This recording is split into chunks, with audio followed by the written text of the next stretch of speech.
are live. All right, I'd like to call to order the Thursday, October 6, 2022 Planning Commission meeting. We will start with roll call. Chair Dennison. Here. Vice Chair Hutt. Here. Commissioners Dallas. Here. Pevsner.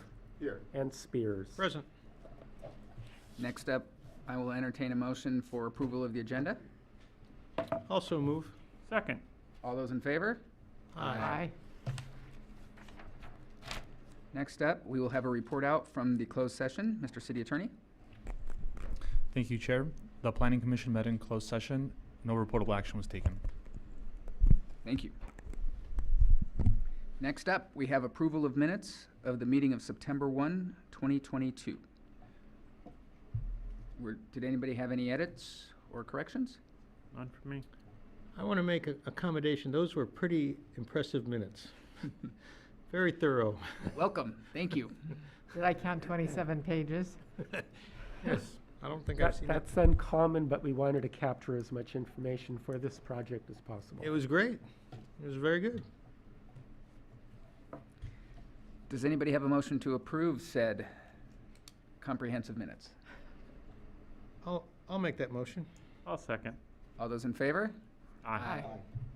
Motion carries unanimously. Next up, we have our council liaison report,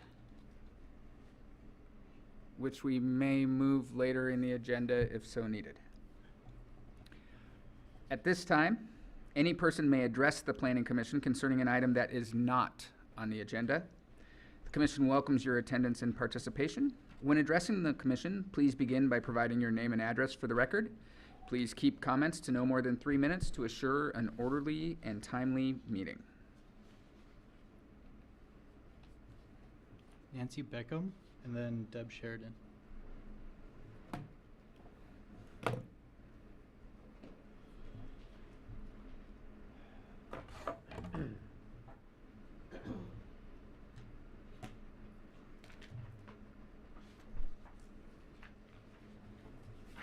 I got one for you. Okay.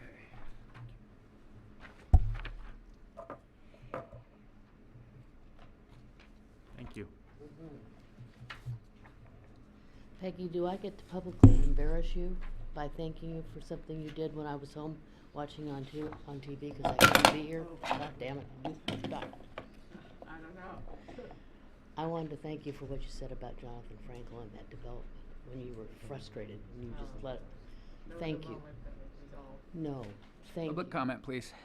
Well, I thought I'd ask her if she wanted to do it publicly or privately.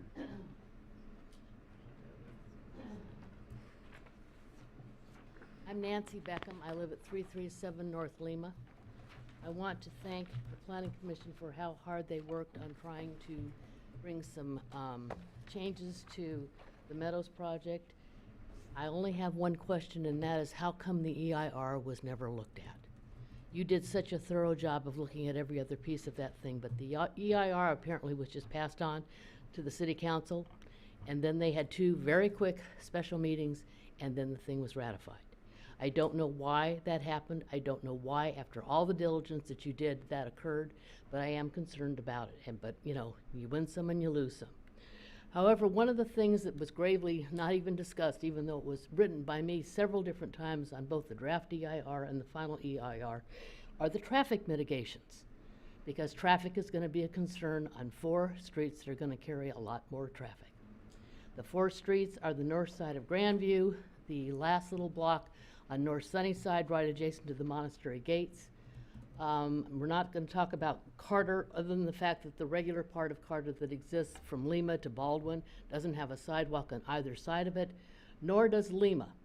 And Lima, in the house I live in, my house is 100 years old, it's never had a sidewalk in front of it. And yet, those streets are going to now start to carry more traffic. And all the City Council did a very good job of negotiating $250,000 for the retrofit of the new police station. They did nothing for the traffic and the sidewalk possibilities that are going to have to be used in that part of the city. The streets are going to carry more traffic. They are not safe now. Can you imagine what happens? And all I can tell you is I invite anybody up to my house at 7:15 in the morning when you watch the 8 families of kids walk down the street in the middle of the street because there's no sidewalk for them to walk on. The dogs walk in the street. The people walk from neighborhood to neighbor in the street, and it's not safe now. It's not going to be safe later. North Grandview has never been addressed because Chris Cimino thought that the tree roots couldn't be dealt with. And after I went down to my old neighborhood on South Emelino in Pasadena and took the pictures and explained to him what they did on the camphor roots, which they are much more above ground roots than any kind of oak trees you can imagine, and yet there were oak trees down in that neighborhood too. The city of Pasadena did an amazing job of putting in all new sidewalks on that part of the Madison Heights area, and we didn't lose a tree. Our sidewalks are not straight, but it doesn't matter because people don't have to walk in the street. I'm just bringing that up. Chris Cimino has had my pictures for a year. I talked to him 3 or 4 times. I explained to Jose how you build the ramp over the oak tree roots so that you don't hurt the trees. So, I mean, I've done all I can in terms of doing extra stuff to try to help you guys. But I am very concerned about the lack of the traffic thoughts. And I'm very frankly upset that none of that was dealt with when they were still doing the negotiation with the developer. Thank you. But once again, thank you for all your hard work. You were absolutely amazing. And although I have not been able to be in attendance because I haven't been able to see, I watched you. I listened to you on my computer. I lost some of them. I listened to for 3 different times because I wanted to make sure I got all the information. But thank you, thank you, thank you. You've done an amazing job. Thank you. Ms. Sheridan?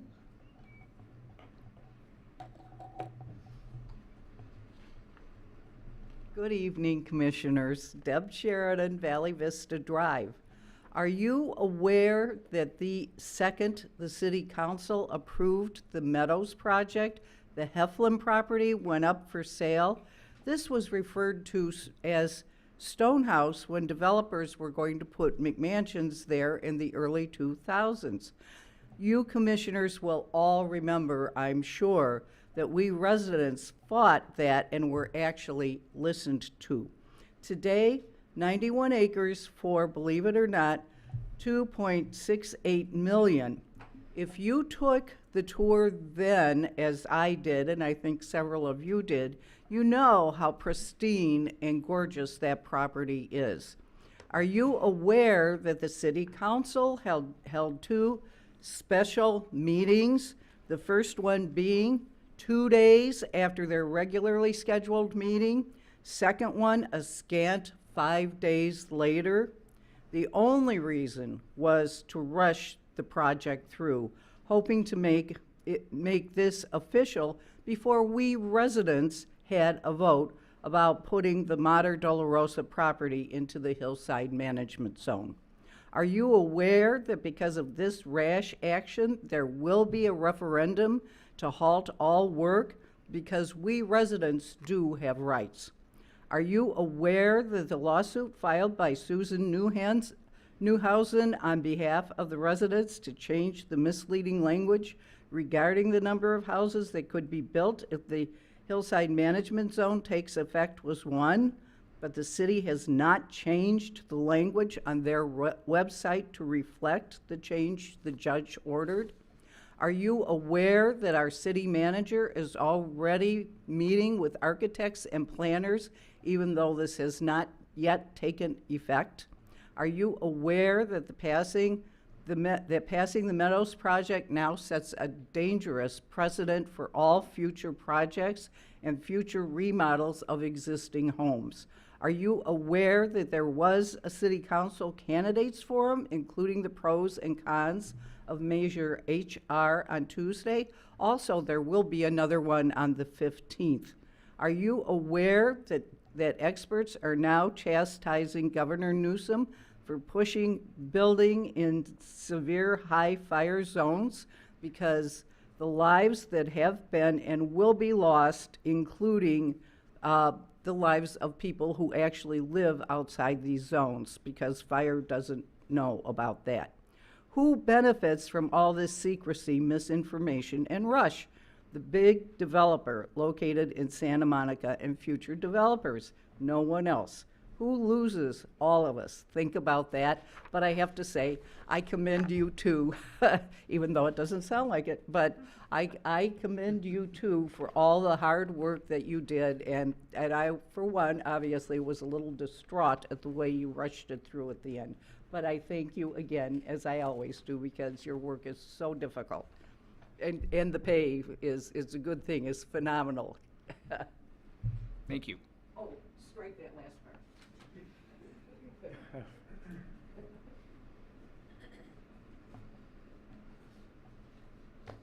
Anybody else like to address the planning commission on an item not on the agenda?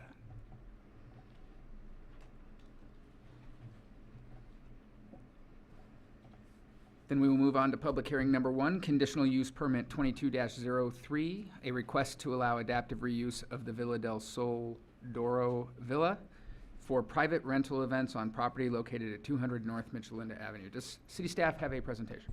We do have a PowerPoint presentation for you.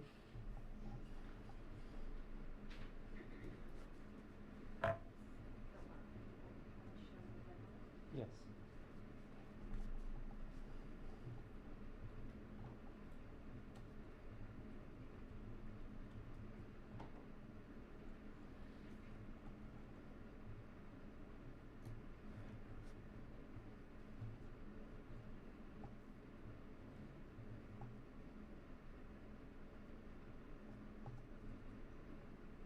So what we're going to do this evening regarding the villa is concentrate our efforts on the conditions of approval. Planning Commission spent quite a bit of time fleshing those out, refining them, and we think we're getting close to addressing the majority of your concerns. And once we get that up,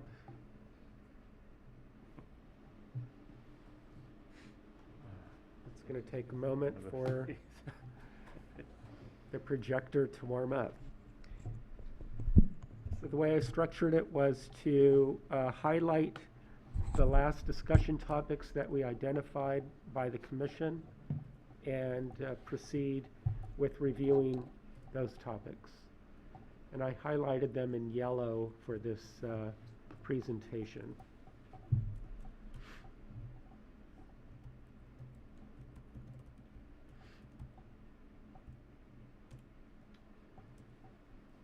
And they are appearing on screen now.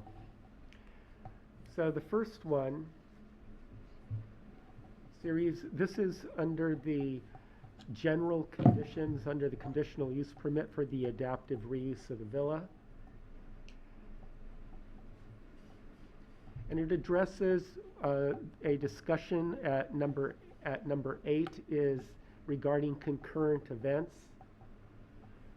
And that modified language reads, the applicant and property owner are prohibited from hosting any concurrent film or photography activity, temporary uses, or religious events as defined herein at the school or villa, and the prohibition shall not apply to academic, sporting, or religious events related to the school for purposes of this condition.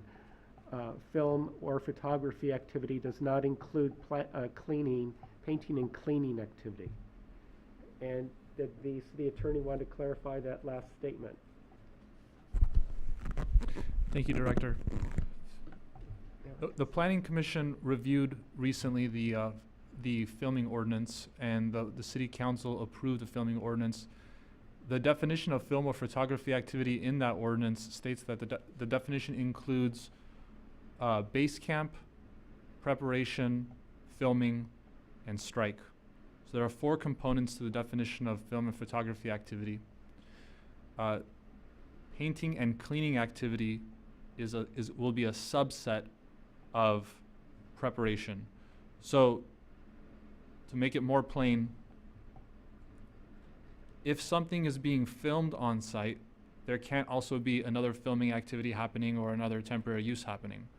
If some aspect of preparation is happening that's not painting and cleaning, such as the construction of a set, there can't also be other filming happening or a temporary use happening. Or a wedding or a party. Or a wedding or a party, correct.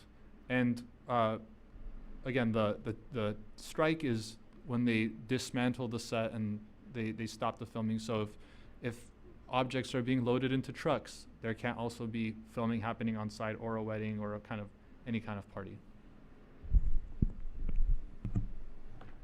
If we're going to, actually, I'll wait. We're gonna wait to deliberate. Is that the plan? I think so. Okay. Let me just take a note there. Yeah. We also added a condition, number 9, annual meetings. We had many discussions about this as well, and essentially what this is talking about is that the property owner shall initiate annual meetings with the neighbors, and that should occur on a quarterly basis. The intent is to review, or annual basis, and the intent is to review implementation and enforcement of the conditions that are in the TUP, discuss noise mitigation measures, and review the need for revisiting any particular conditions. Point of clarification, will city staff attend that meeting? City staff could attend that meeting, yes. They could, but they don't have to. That's correct. Because part of this TUP has an annual review, and it might be helpful to have as much understanding of what's going on in the neighborhood as possible. But would somebody else, some other people be more appropriate than city staff? No, I think city staff would probably be the best person to attend. We also talk about quarterly notices to the properties within the 300-foot radius of the villa, and that's specific to all temporary uses, both film and photography activity and religious events, and that again quarterly shall occur in a 3-month period. Quarterly notices shall also be forwarded to the City Council, Planning Commission, and the Director of Planning and Community Preservation, and temporary uses and film activities that are not included in the quarterly notice, if something comes up without being planned far off in advance, then notices should be also sent out to the residents and the city. And just for clarification, that would be subject to the standard film code for the rest of the city? Yes. Okay. Because there's a certain day ahead of time notice minimum. Right. One other question on 10.3.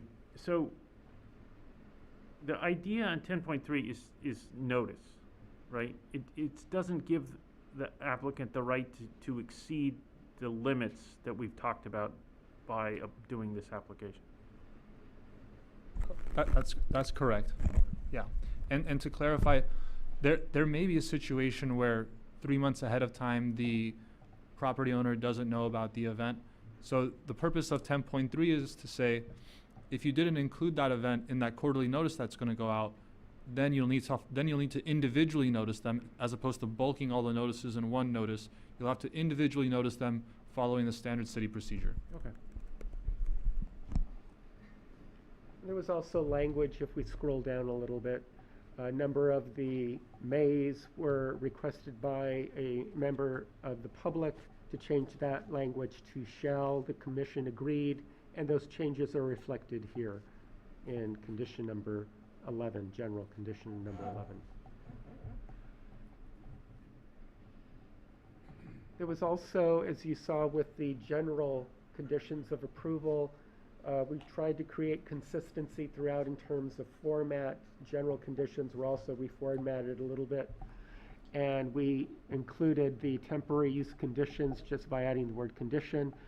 We also, regarding frequency of use and level of use, we struck out those first few sentences, and we're left with applicant and property owner need not apply for a temporary use permit for temporary uses authorized under this conditional use permit. Additional point. The language regarding concurrent events was actually moved to the general conditions. And this doesn't obviate their need to still report the event. No, they still have to report the Okay. event. Is that right, Mr. City Attorney? That is correct. And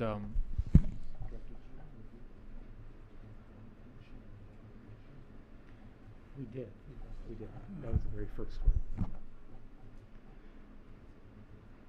So why don't we go ahead and scroll down here. This is where the Planning Commission discussed the end time for an event, and you did agree to 10 p.m.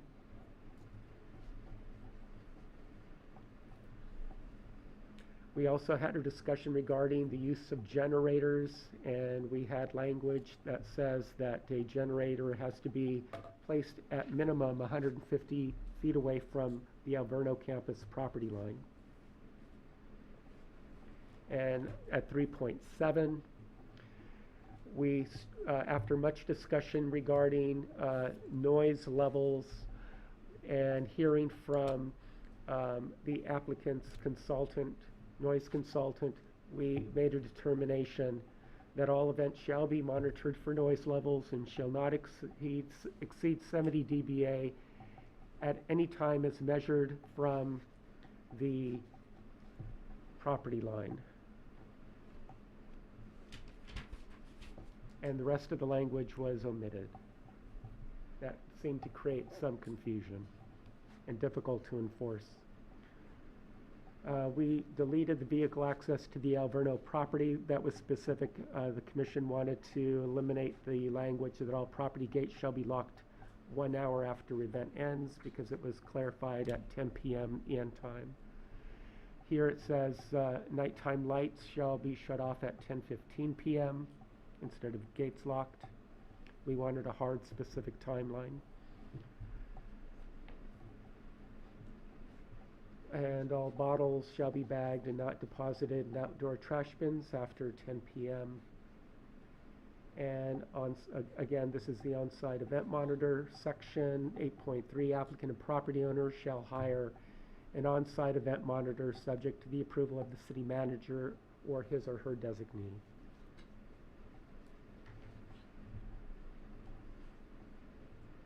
And we made some amendments to the religious events conditions. I'm sorry, can we scroll back up for a minute? Yes.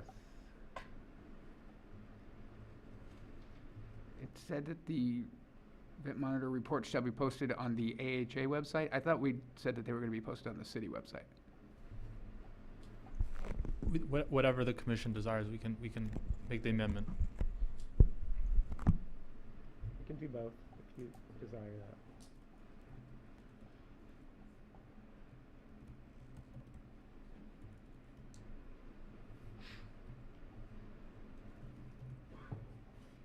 And if we can scroll down, back to religious events. So just some general cleanup language for this section.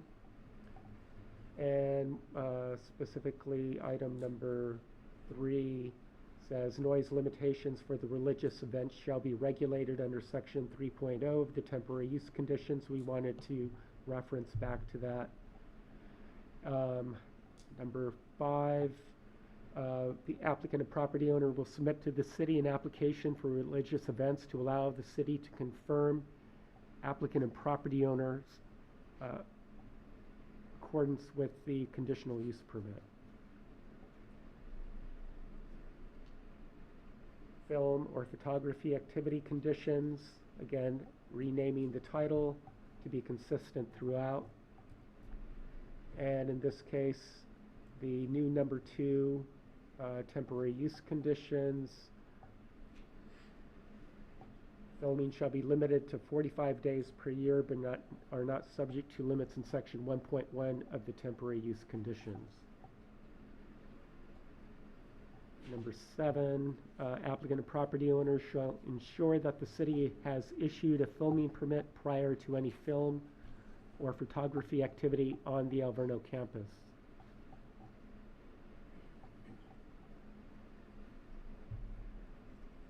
If you scroll down, That's the exhibit one. I would scroll to the second page, which is the map of the campus, and the commission asked for directional signage.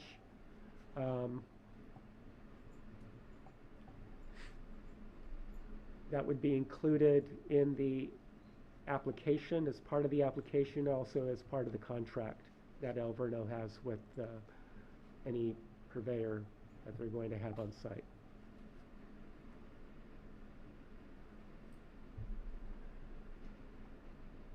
And that concludes my review of the changes that were made by the commission.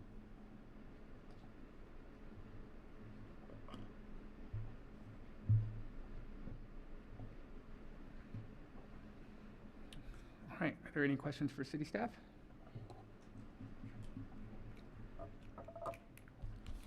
Does the applicant have a presentation?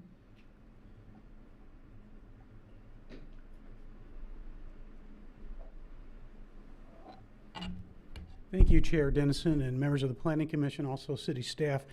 We do not have a presentation tonight. We just wanted to thank the commission and staff for all the hard work that's gone into approving this resolution, or getting this resolution to the point where it's ready for approval.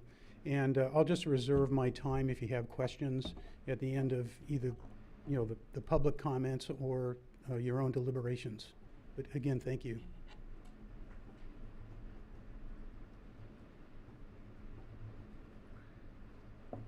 At this time, we will take comments from the public with regards to this specific agenda item. We'll start with the comment cards and then see if there's anybody else. If you would. Kristen Stevens and then Jennifer Siders.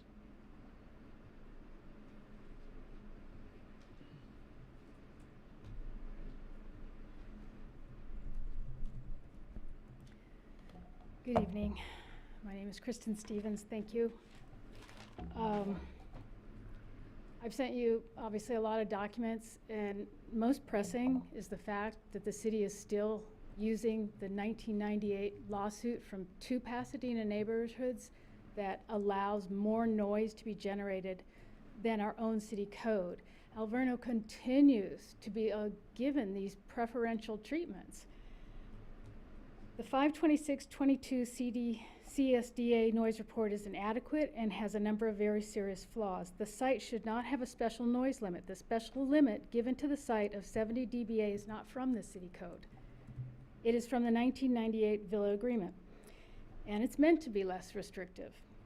The municipal code of ambient +6 should still be followed.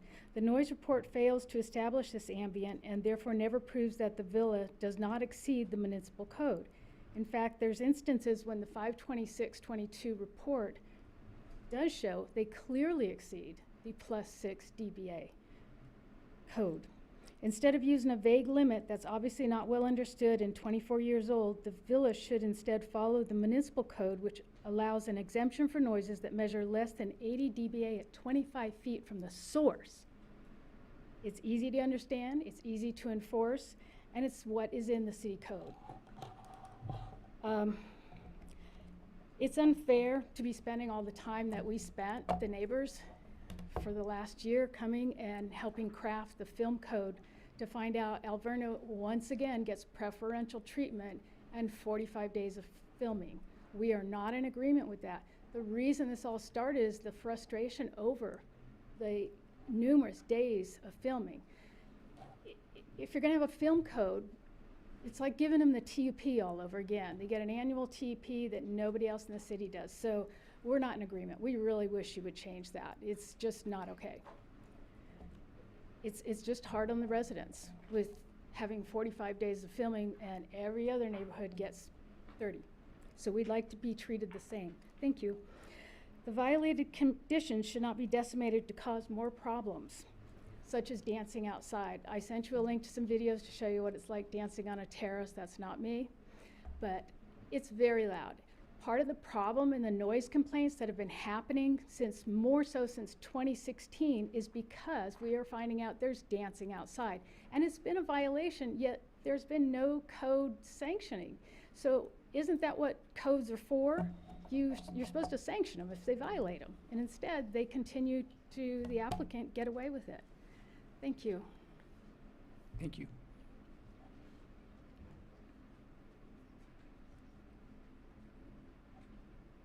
Jennifer Siders, and then John Loftus. Thank you. My name is Jennifer Torres-Siders, and I live on East Grandview Avenue. I'm speaking as a resident of Sierra Madre and as a parent and alumna of Alverno Heights Academy. I'm here tonight because, having read the minutes and viewed the recordings of recent meetings, I've grown concerned about the tone and tenor of some of the discussion. Very respectfully, as a constituent, I can't help but feel we've lost our way a little when debate turns to whether parents should be able to attend their children's athletic events. As a resident, I feel very strongly that thriving schools are assets to a community, not least because they bring eyes and attention and investment to large spaces and facilities. I live just north of Sierra Vista Park. During softball and baseball seasons, we can count on seeing field lights stream through our windows and on hearing the cheers of spectators well into the evening. I have absolutely no complaint about either. To me, the alternative is far worse. Having lived in other communities, I have seen firsthand what happens when families stop going to their parks. Unfortunately, I've also seen what happens when schools founder. The decline and degradation of properties that follow are swift and steep. That's in none of our interests. Of course, living and participating in a community means living with compromise. Compromise is entirely reasonable. As a parent at Alverno, I would ask you to consider the reasonable compromises the school has already made, for example, in limiting its enrollment, among other measures. I would also ask you to consider the findings of our professional city staff, who have made the arm's length assessment that neither noise nor traffic levels at the campus have exceeded established limits, that the size of the property is more than adequate relative to intensity of use, and that adaptive reuse of the villa serves the public interest by preserving and protecting a historic landmark. A school that fosters active and enthusiastic engagement among its parents and students, a school that opens itself up to the community as a safe space for recreation, a school that stewards precious historic and environmental resources is a successful school, one that contributes to a thriving and successful city. As someone who has a stake in the future of Sierra Madre and the future of Alverno, I hope that those considerations are ultimately at the heart of any land use decision. Thank you so much. Thank you. John Loftus, and then Janice Savoy.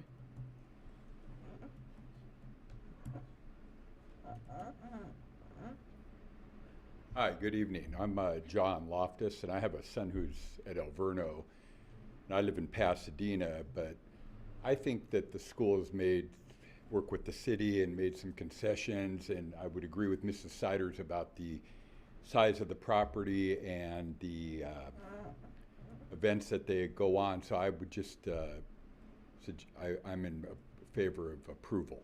Thank you. Thank you. Janice Savoy, and then James George. Good evening, Planning Commission. My name is Janice Savoy, and I live at 713 West Montecito. I have a little story for you. Last Saturday night, I was sitting in my home, and there was an incessant beat. I live on Montecito. I'm not right next to Alverno by any means. Went out in my backyard. I can tell you exactly what the DJ was doing during that event. That's how loud the sound was. So I called Alverno, and I was at first told, well, we're measuring the sound. And I said, well, but I'm on Montecito. They then said, we will close the doors to the cafeteria. Didn't help much. But my point to telling you this story is that you are relying on Alverno to be able to self-police themselves. And the residents are telling you that's not happening. What I would like to see added somewhere is that you receive some information prior to your annual review of the CUP. Maybe it's an email address that we can send an email to when something happens, and you just keep a log of it. so that we're not bothering the police, because that's not an appropriate recourse here. And that way you have an ongoing log, so that when it comes time to have that annual review meeting, the log is available. And we're not trying to second guess what happened and when. That way you've got emails showing a pattern. Or maybe it won't show a pattern, but at least you'll know. The other thing I would ask is that there be more specificity in the reporting of what the events are. When you go on their website right now, it says event. Quinceanera is a very different noise event than a school event, than a wedding, than a funeral.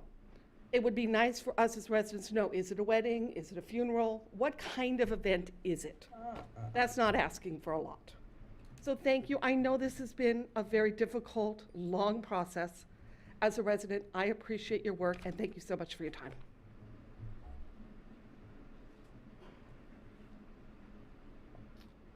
James George, and then Keith Stevens.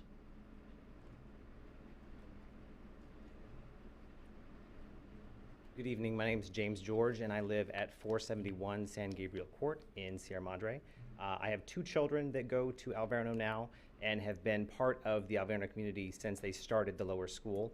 I think that what we've done so far, hopefully as a parent community in conjunction with the academy, kind of strives to what Ms. Sider was talking about, of building a school and a community that hopefully will thrive for our children for years to come. I think that hopefully what you see and hopefully what the parents will see as well as the residents in this area is that we want to be a partner. And I think that hopefully as we move forward, we want to be held accountable for what we're trying to produce and what you guys want to place in terms of conditions upon us, but it does need to be something that's equitable across all schools and all institutions in the city. I know there's been reference to preferential treatment, but there also can't be undue burden put upon our school just because of the reactions that we have and the interactions that we have with our neighbors. I would say talking to families that go to other schools in our community here in Sierra Madre, it doesn't sound like the conditions that we are putting out for our neighbors is any different necessarily than some conditions that other neighbors around other schools in the city are faced with. So just please keep that in the back of your mind when it comes to thinking about what's specific to Alverno, or is it specific to any educational facility in the city of Sierra Madre? Thank you. Keith Stevens.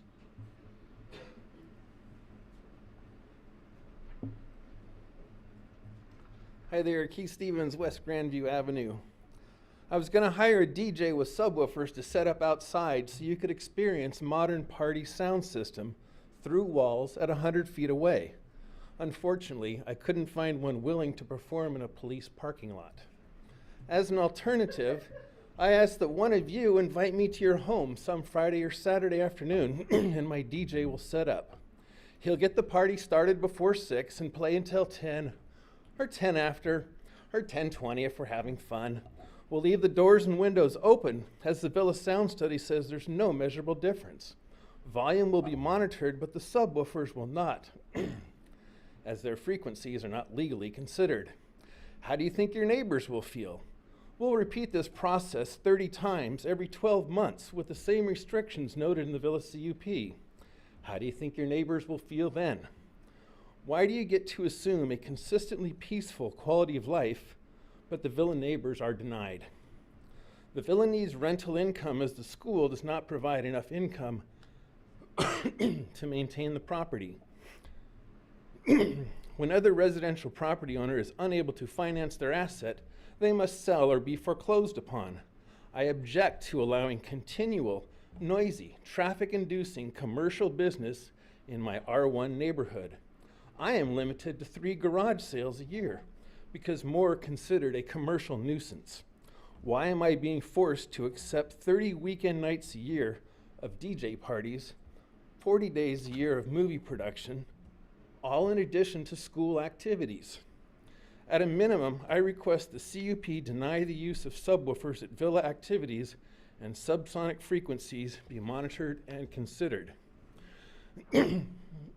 Earlier this year, it was announced the district attorney was prosecuting 4 cases of fraud and forgery regarding film permissions. One of these films involved the closure of Highland Avenue, requiring 100% approval of neighbors within 200 feet of the property.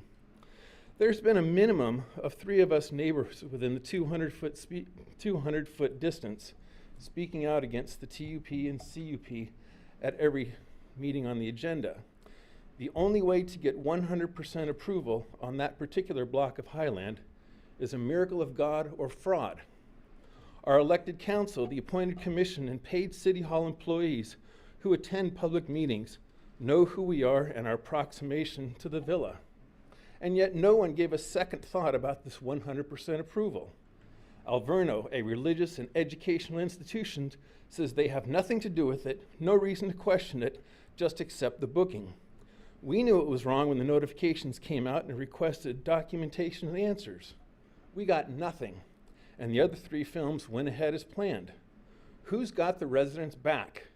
And the city and property owners are unable to legally process all information on the applications. It's probably safest for all to deny the Villa CUP. Thank you. Thank you. Would anybody else like to come before the Planning Commission and make a comment on this specific agenda item? Feel free to come on up.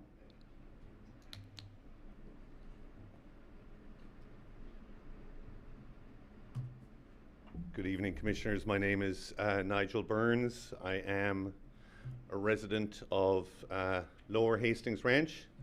Have 2 children at Alverno. As you can tell from my accent, I'm not originally from here. I'm Irish. I was just back in Ireland a few weeks ago and went through a small town called Riverstick, where the person who was driving commented that they had just recently opened a school there, and the town was building back up again, and it was a town that had been dying. And so I like what Mrs. Sider said, and communities need schools.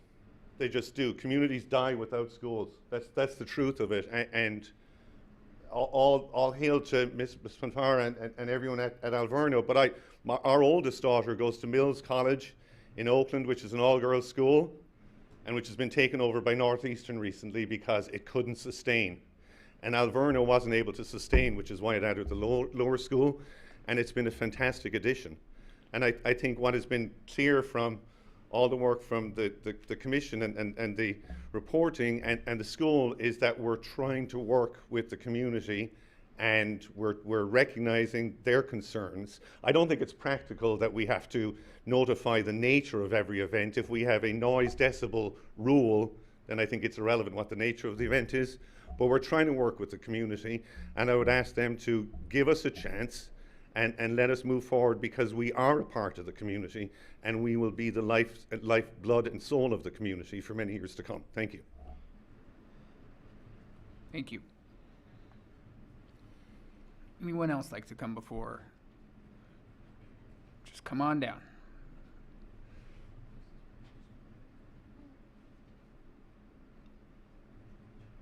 Hello, my name is Natalie Wyckoff, and I have 2 children at Alverno. We live in Altadena. I'm a local realtor as well. And one thing that I hear from all the neighbors surrounding is that they're upset about everything that's happening. But when they chose to purchase a property there, they knew what they were going to be moving next to. So I think that's something that they need to take into account at the same time, that it's a school, it's a historic landmark, and they knew what that was going to be around there. So thank you. Thank you.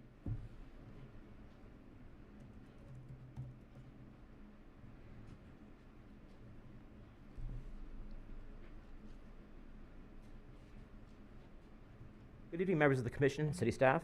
My name is Paul Savoy. I live at 713 Montecito. And I just wanted to partially rebut the last statement that was made, because when the vast majority of neighbors bought their homes adjacent to Alverno, they bought their homes knowing that there was a 9th through 12th grade high school on the property, and also not an event center on the property. So it isn't completely accurate to say that they knew what they were getting into when they bought in. There was no lower school. There was no event center per se. So I just wanted to clarify that comment as well. Thank you. Thank you. Feel free. to come on up if you would like to speak. Hi, my name is Alice Siders. I'm a resident of Sierra Madre and a 7th grader at Alverno. And I just can't imagine going to a game and not supporting my friends and cheering for them and supporting the school. I can't imagine playing at recess, having a noise limit, and not having fun. I can't imagine being in high school and not going to any dances. I can't imagine not dancing on the terrace or having fun with my friends at all because some neighbors get annoyed with us being too loud. We're kids and we deserve to have a fun school year, and yeah, that's all. Thank you. Would anybody else like to come up and speak?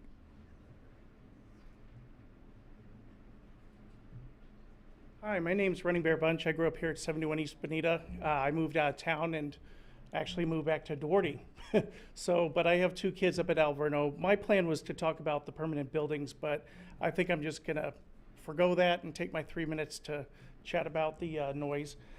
So one thing is, you know, and I know it sounds really cheesy, but when I was growing up, we had that song, "We Are the World." The children are the future, teach them well and let them lead the way. And I know that's really cheesy, but I'm gonna say to all of us here, all of us adults, we do have one thing in common, every single person here, and that's a childhood.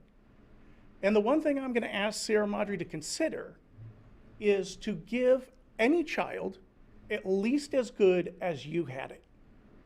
Now, we all grew up with different childhoods, and I understand that.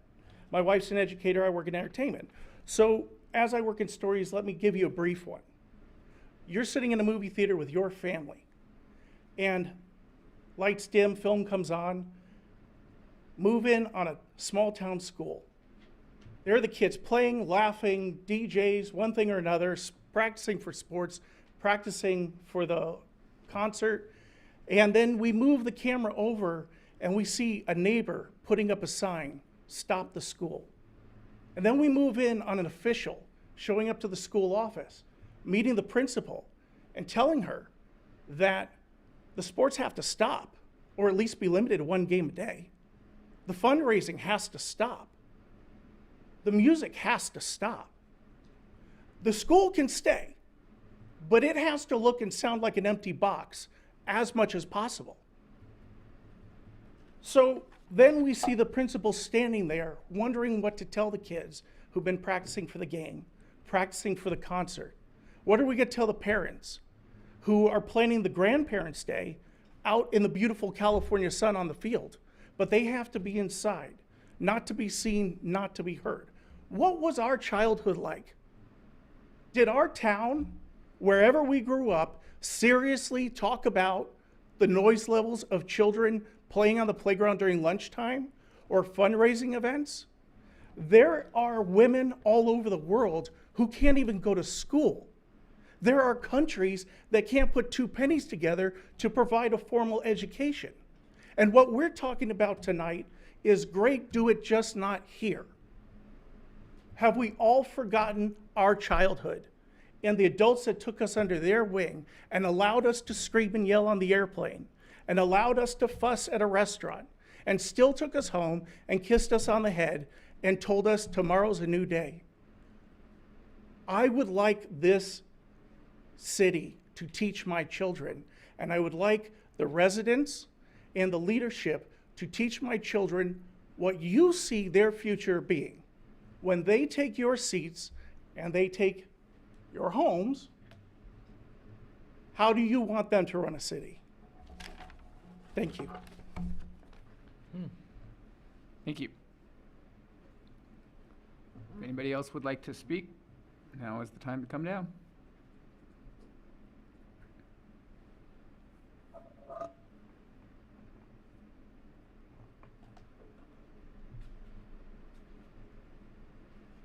All right, then we will return this to the Planning Commission for deliberation.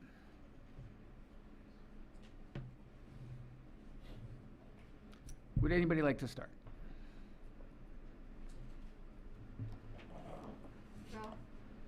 I'll start.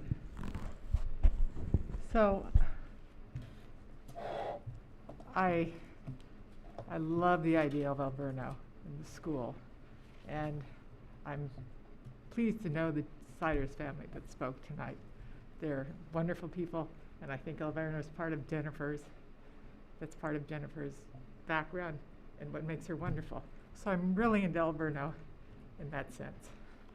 And I fully believe in schools and school activities and school fundraising in the way most schools normally do, like the other schools in town, for instance. But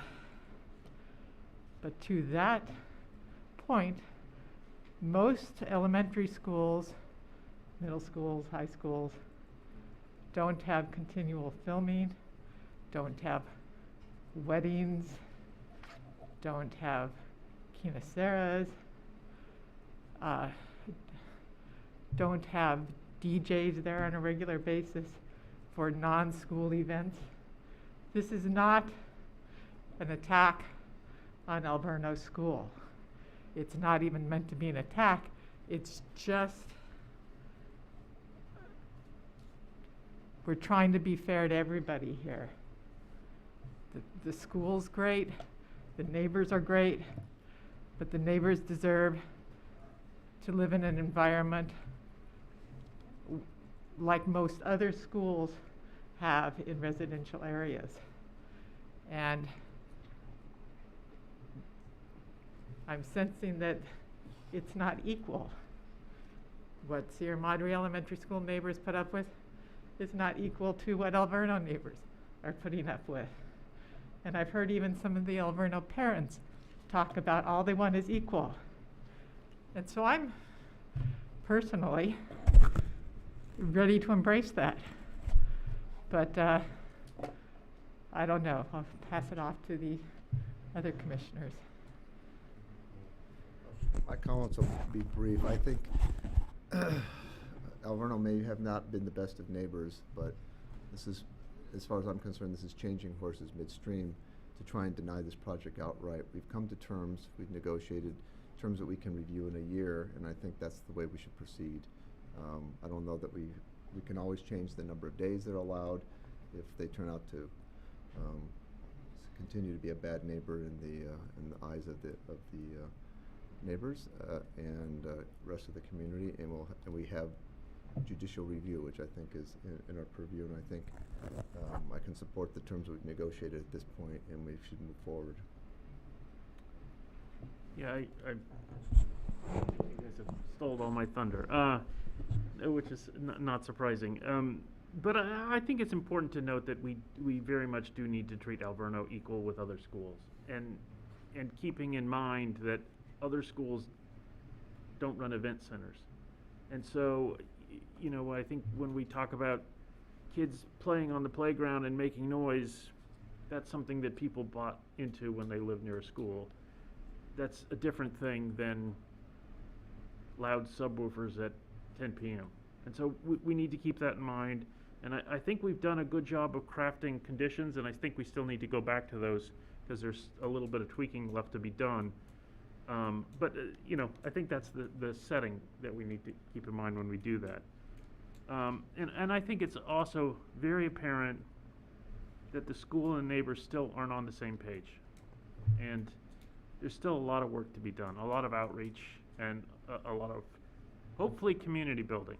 And that gets to the annual review, which we've talked about, and I think is vitally important.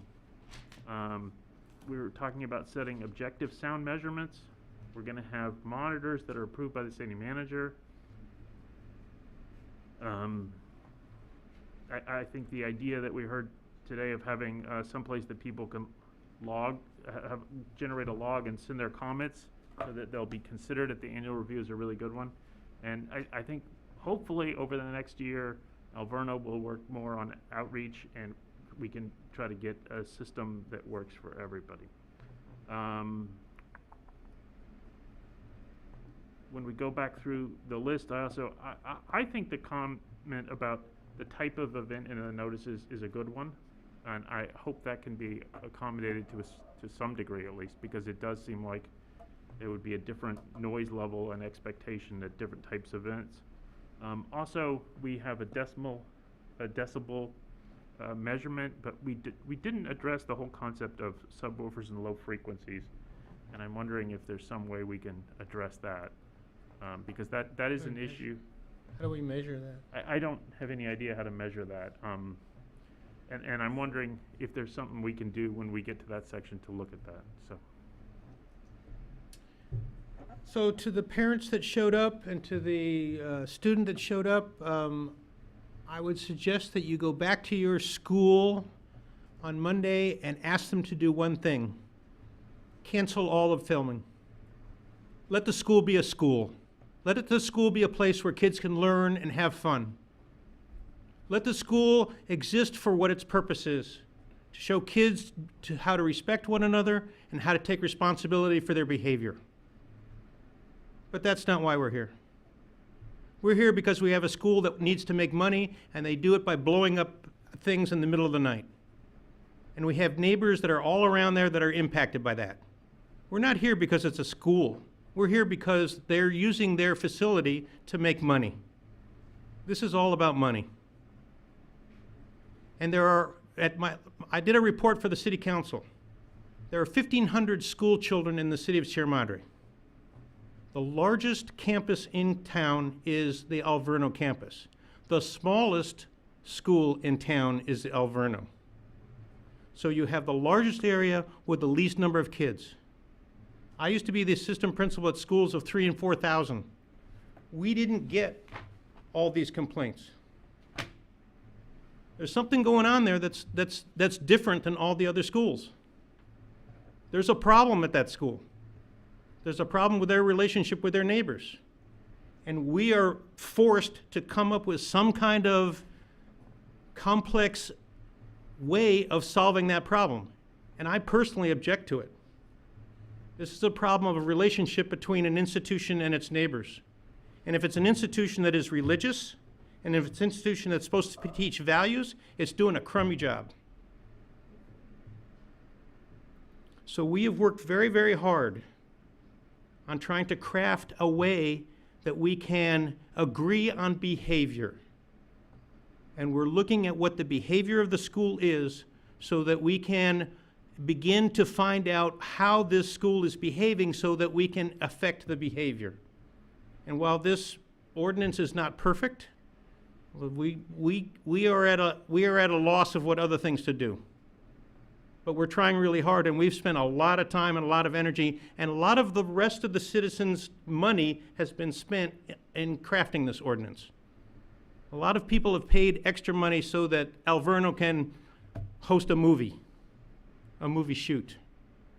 So I can live with the way that the ordinance has been created up until now.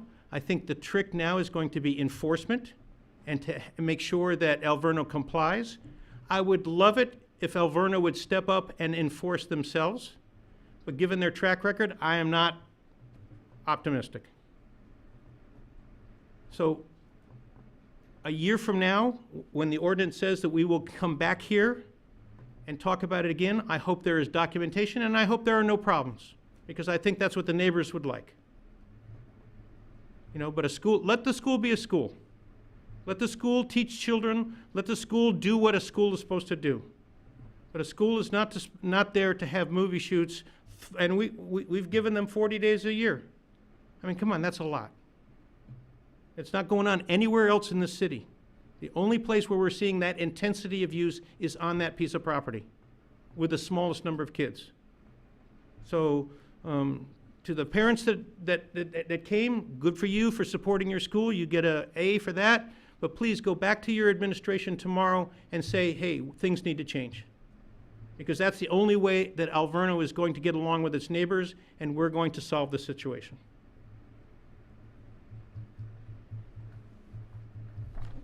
I think that we have an incredibly challenging situation here. I think everybody agrees that having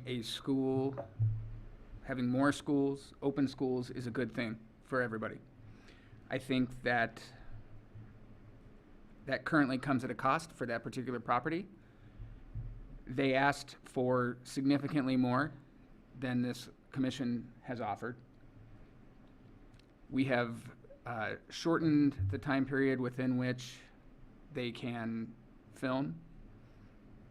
We have put objective standards in there regarding sound limitations. We're going to have a city staff approved monitor who will be monitoring this. There's going to be an annual review, and we've shrunk the number of these TUP events. I think that I am hopeful that Alverno is able to limit or eliminate these complaints that have happened. I think that for the first time, there will be a mechanism that objectively measures this standard. The sound standard is an objective measurement taken by a neutral party who is approved by the city. This is not Alverno policing themselves. This is not the city out to get somebody. This is a neutral party who will be there measuring. All of this data will come back to us in 12 months. And if what we have proposed does not work, we will change it at that time. But I think that, to Commissioner Spear's point, I want to be very clear about separating out the different types of noise that we're talking about. The school noise is the school noise.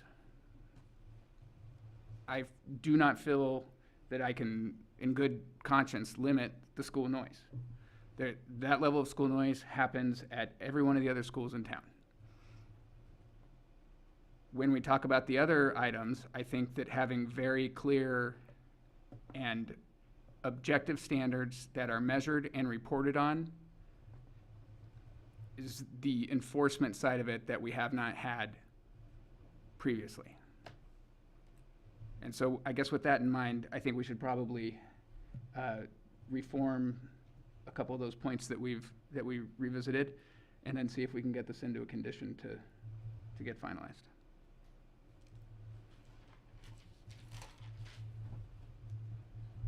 I think 8.0 was my first one, if anybody had any of the conditions before that they wanted to discuss.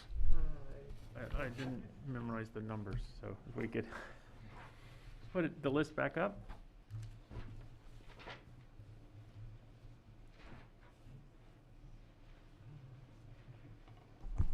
Chair, did you want to go through all the individual items from top to bottom, or would you like to go to? I recommend we page through. Okay.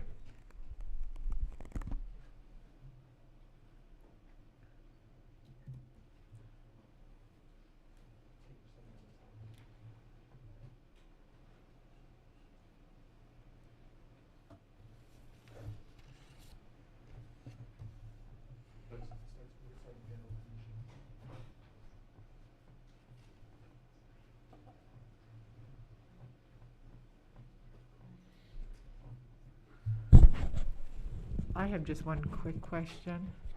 What is the definition of a public nuisance? Would that be defined by something exceeding the code? Correct. We have a public nuisance title in our municipal code, and a violation of the city ordinance may or may not be a public nuisance. It depends on what the activity is. Generally, if it interferes with the health, safety, or welfare of residents, it can be considered a public nuisance. Okay. A violation of our code is also, generally speaking, we treat a violation of our code as where we have a city administrative process that fines individuals. So we don't really pursue the public nuisance avenue, but that is an option. A public nuisance action against someone in the city is always an option. And so what kind of evidence would you need for that? If something's going to be a public nuisance, generally it's something that rises to a situation where the administrative process has failed. We've cited them, the citations aren't working, so we might pursue a public nuisance action. A public nuisance action is different than the citation process because that public nuisance action will be brought before the Planning Commission for a public hearing. So that's one important distinction. Okay, and if Alverno exceeds the code for noise levels, they would get a citation. Correct. So if there are a couple of ways that the city can go about this. The first is if a conditional use permit is in place. Are you talking about the conditional use permit or the city municipal code first? Both. I mean, if there's a violation of our municipal code, there's an administrative citation process for that. If there's a violation of the conditional use permit, the remedy there wouldn't be administrative citation, it would be bringing that permit back before this body for revocation hearings. and the way it's written now, that would be a full year away. Not necessarily. There's a system created where 12 months from now the Planning Commission will revisit it. But a revocation hearing can be scheduled at any time by the Director of Planning and Community Preservation. So if the Director of Planning feels that something is not working, he does not need to wait a full year to bring that before the Planning Commission for a revocation hearing. Okay, that's good to know.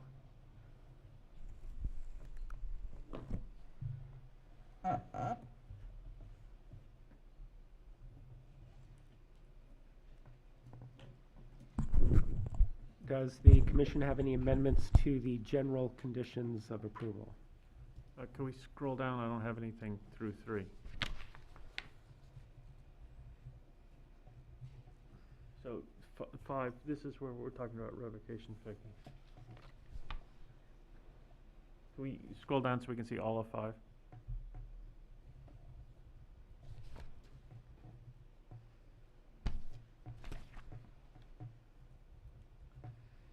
Is AHA Alverno Heights Academy? Yes. Yes.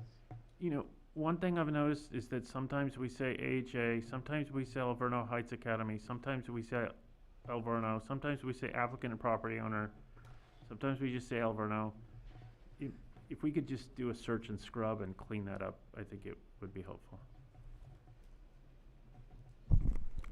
And Vice Chair Hutt, would you, I think the proper term in this case would be applicant and property owner. Are you okay with having that be uniform?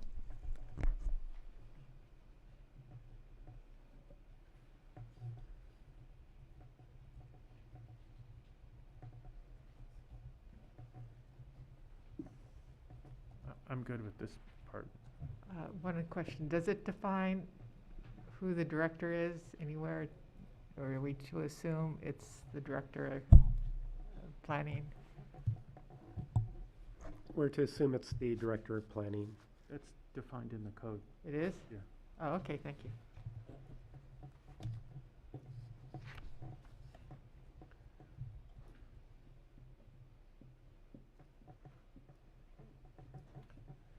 Okay.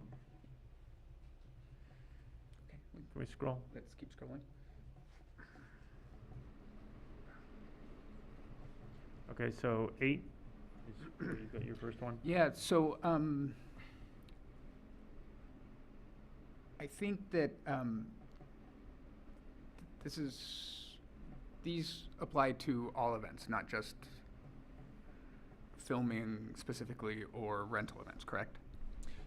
So number 8 deals with concurrent events, and the concurrent events prohibition applies to every, as listed here, film or photography, temporary uses, and religious events. It does not include school events. So school events can run concurrently. Right, okay. So that does not include painting or cleaning activity. Sometimes when people are cleaning, they use electronic equipment, big heavy machines to clean with, and painting, you can have compressors running all day to do that, and so can we make this manual cleaning or painting? Is there some language that we can add to confine that to manual rather than power anything? Yeah, Chair, perhaps I could provide some background as to why this exception was included, and then the commission can act appropriately. filming events generally happen over an extended period of time. During that time, the way this condition is written, other events, whether it's filming or temporary uses or whatever the case may be, religious events, can't happen concurrently during, let's say, a 2-week filming period. But there are some filming activities that have, as staff determined, little or no impact on the residents. One of them that we identified is painting, and the other that we identified is cleaning. But we didn't define expressly what cleaning or painting includes. So the objective in creating this exception is to allow Alverno that leeway to have a painting activity in the morning and then have a wedding at night, assuming that it's not creating an additional burden on the residents. So with that objective in mind, it's for the commission to determine what if anything will be the scope of painting or cleaning. Yeah, I think that makes a lot of sense. And if somebody's painting with a paintbrush or a roller, you know, or sweeping up, you know, that's fine. But if somebody is out there with a generator and a compressed air painter or one of those big blowers or something like that, you know, then I don't think that's in the category of not very invasive.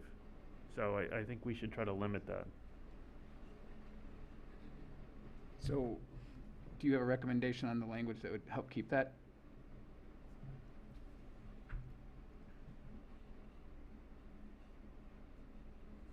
Non-mechanical? Well, non-powered, I think is. Okay, is that the term? Yeah, I think that's, Yeah. I mean, and also I would like to add where it says for purposes of this condition only.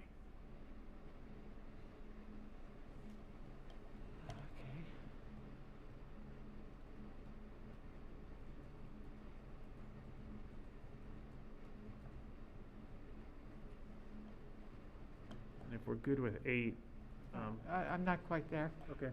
It says, the first sentence at the end, at school or villa.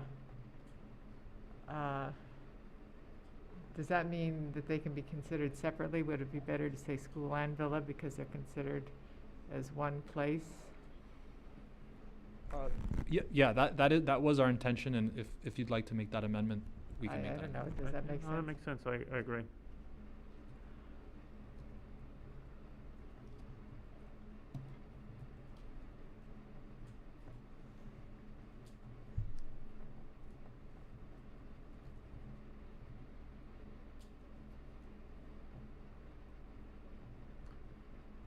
So, I think one of the things that we heard during public comment was, which I thought was a really good idea, was to maintain a log of people's comments so that we can bring that to the annual meeting. So I'm not sure if it makes sense to put it here in section 9, or if it's where we talk about the event monitor that's approved by the city manager. Either of those places, I think. Well, it also talks about the log being kept on the Alverno website, and I think it should come over to the city's website. So all those things should get captured. There should be a vehicle for capturing the concerns of the citizens. Is it possible to have a spot on the city website? I think similar to what we did at the Meadows, where it's a spot for Alverno, and it has information about the events, and it can also have phone numbers to contact and places to enter, you know, concerns, complaints, congratulations, you know, whatever. Certainly, we can do that. We already have a transparency portal under the city manager's website, and Alverno is listed there. So we could expand upon that. Oh, okay. Yeah, so that sounds like a good place to put it. And we could, when we get to that section, we can either have a comment box or put an email address that people can send comments to. Yeah, it would be great to have the event logs there also, so they get a sort of almost immediate feedback on noise levels and things like that. Commission, just a reminder, this CUP are a set of conditions on the applicant and property owner. That is something the city can do, and we will follow up with city staff to get that done. Oh, I understand. So in other words, we don't need to put it in here. Yeah. Good point.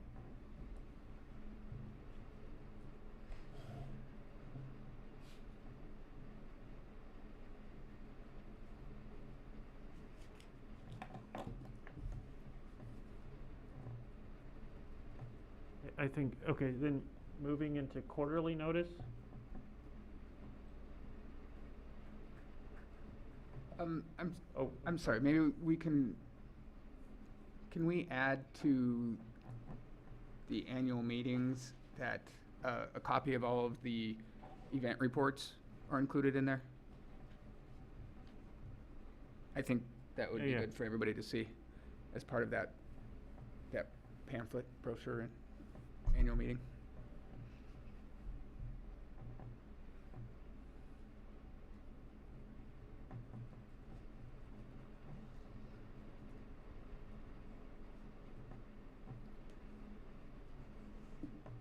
Are you ready to move to 10 now? Yeah, sorry. Okay, at the end of item 10, quarterly notice, I'd like to add, an applicant shall endeavor to describe the type and nature of each event.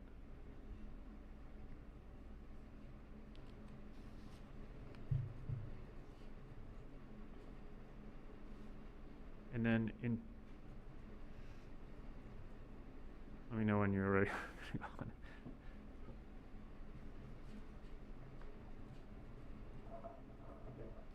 In 10.3, I'd just like to have a sentence that clarifies that this is not intended to allow the applicant to exceed the limits on these activities set forth herein. This is just for notice.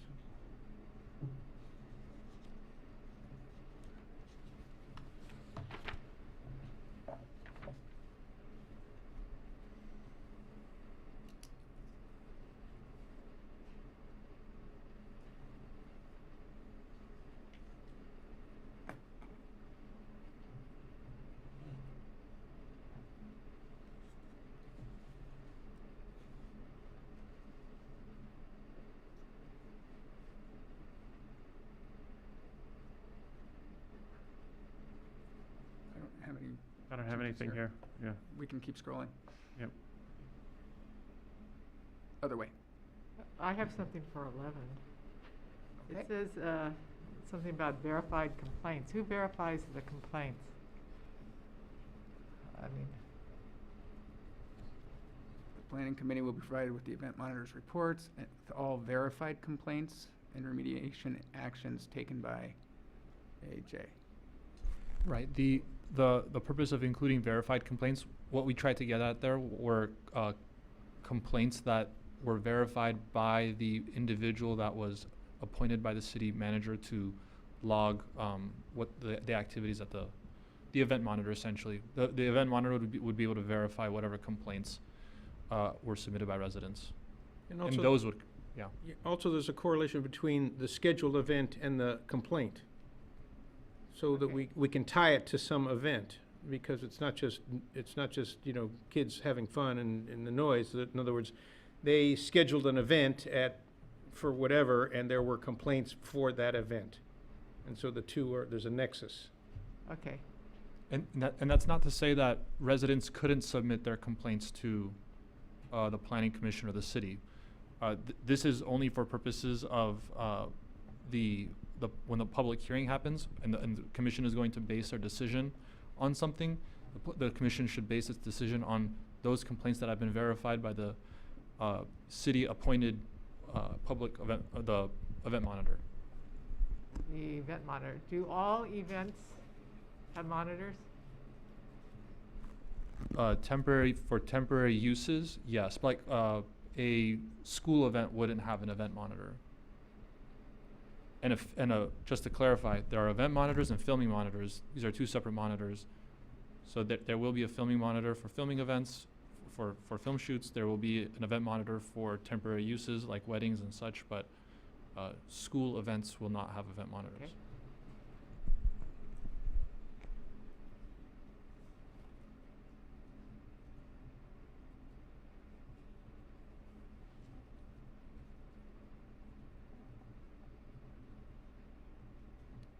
Did you have more?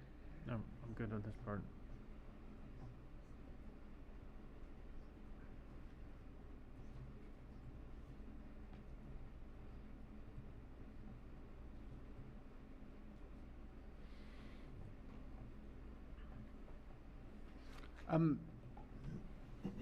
We include setup in 2.2, but not takedown for the end time. Should we address that?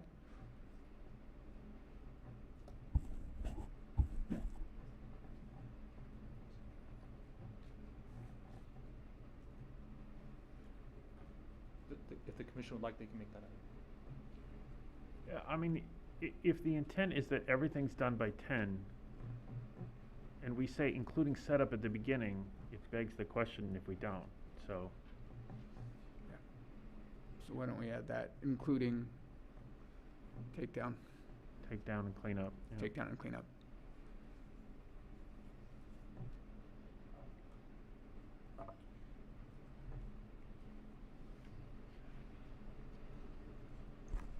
Chair, I think takedown would probably be the appropriate term, because cleanup may include something that might be indoors, such as like a janitor.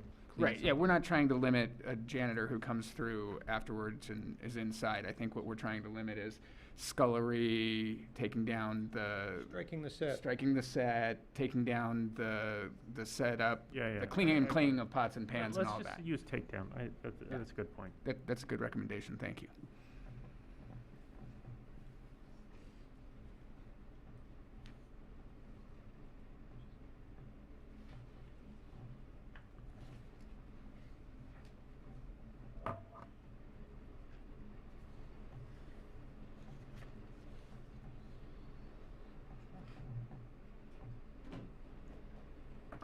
I didn't have any questions about this. Is this where we want to maybe Yeah, I like, think- take out the subwoofers, rather than trying to figure out the decibel levels and the buzzing, can we just address the type of device that does that and eliminate it from the noise? Rather than create a decibel, like Is no the sub- challenge that,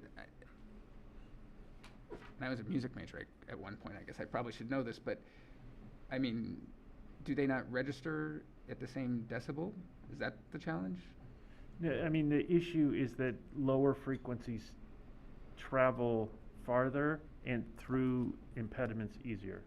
So if you live far away, the higher noises may get blocked by the walls and the trees and whatnot, and not travel as far, but you'll hear or feel the thumping. But I don't think that penetration equals or obviates the decibel level. That's my point. Well, that's why I'm The whole deal about sound, I mean, we have reports from at least 2 different professionals, and I mean, I've got more in there about everybody's analyzed the sound coming out of this. To whatever we decide, we need to make it simple enough so that the police officer or the event monitor, whoever they hire, can look at it and say, no, that number's too big. Because otherwise, it's going to be, oh no, that's one kind of sound, and it's not the other kind of sound. Because enforcement is going to be the key to this. We need to make it simple and straightforward enough so that there can be compliance. Because at the end of the day, that's all we want. Don't make too much noise, because it impacts all the neighbors. Intensity of use. I'm just trying to address the actual instrument or the item so that you're eliminating it separate from the decibel reading, you know, and that takes away complication of having to make a measurement. Say it's not below the decibel, but I can hear it. I can feel it vibrating my windows in Montecito. That's kind of what we heard. I don't know if that's.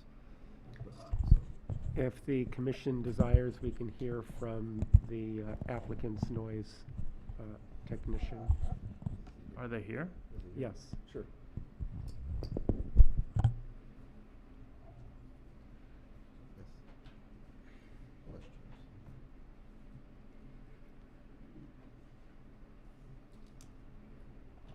Hello.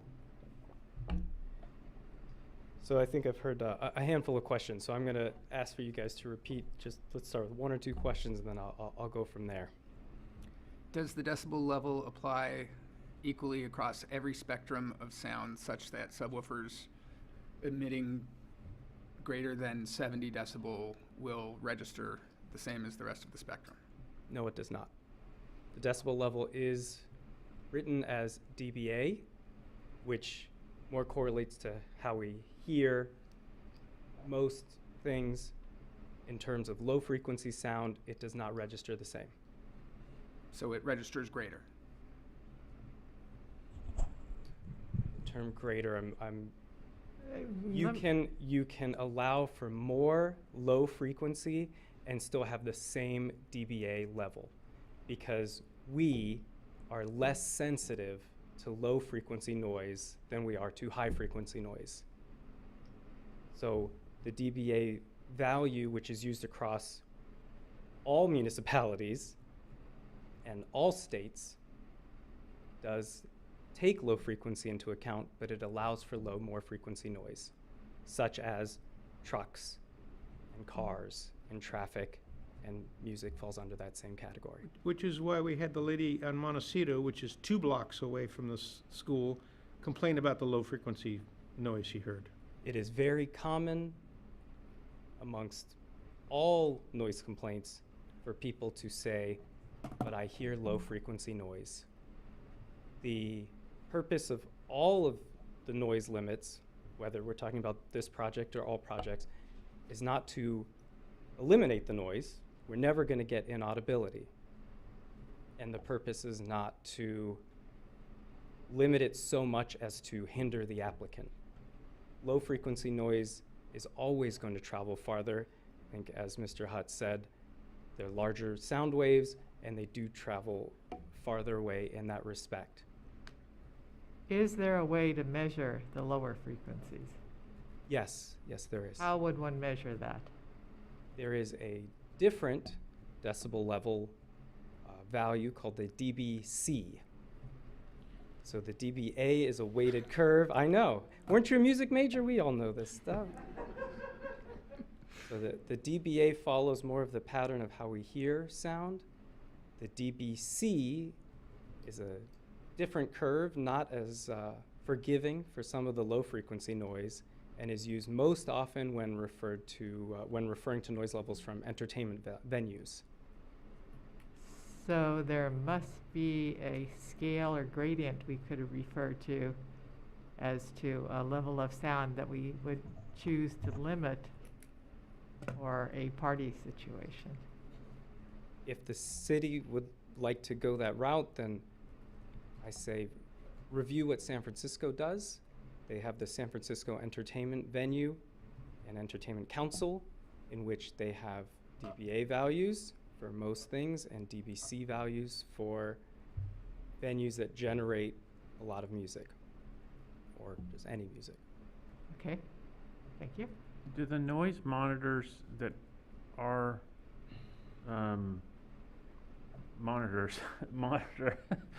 include dBc measurements, or is that only dBA? So, I mean, if we put in, I don't know, I don't know how to rank this, but let's say if you hear it, if you can handle more, it's 60, right? Instead of 70, we say, and you can't exceed 60 dBc, but nobody has monitors for that. Is that doing us any good? Can't you buy a monitor? Yes, I can. or can we buy a monitor? The reason dBc is not written as often in noise codes is for the very reason that Mr. Hutt has outlined.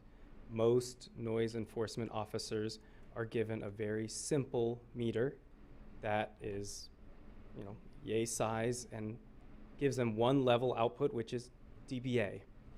So they can drive up to the venue, pull out the meter, say, here's the noise level, yay or nay, is it above, below a certain scale. As soon as you get into the idea of, now you've got to measure dBA, now let me change the meter settings and measure dBc and make sure that I did that right, you add a level of complexity and error to what can be read and what can be reported back to the city. To answer your question plainly, yes, there are monitors available that do both. And yes, the city can purchase those monitors and train people or hire noise monitors to do that, absolutely. Sure. I'm reluctant to make this any more complex than it needs to be. And I kind of object to, I think the taxpayers are already putting in enough time and energy in trying to manage this situation, that this is one more burden that we're putting on the city that in all honesty, the city didn't create, someone else created, and should have make an effort not to create it. And so I think we're going to be stuck with DBA. So yes, we can take complaints of subwoofer, and if a year from now, hopefully in a year from now there won't be any complaints, and we would like that.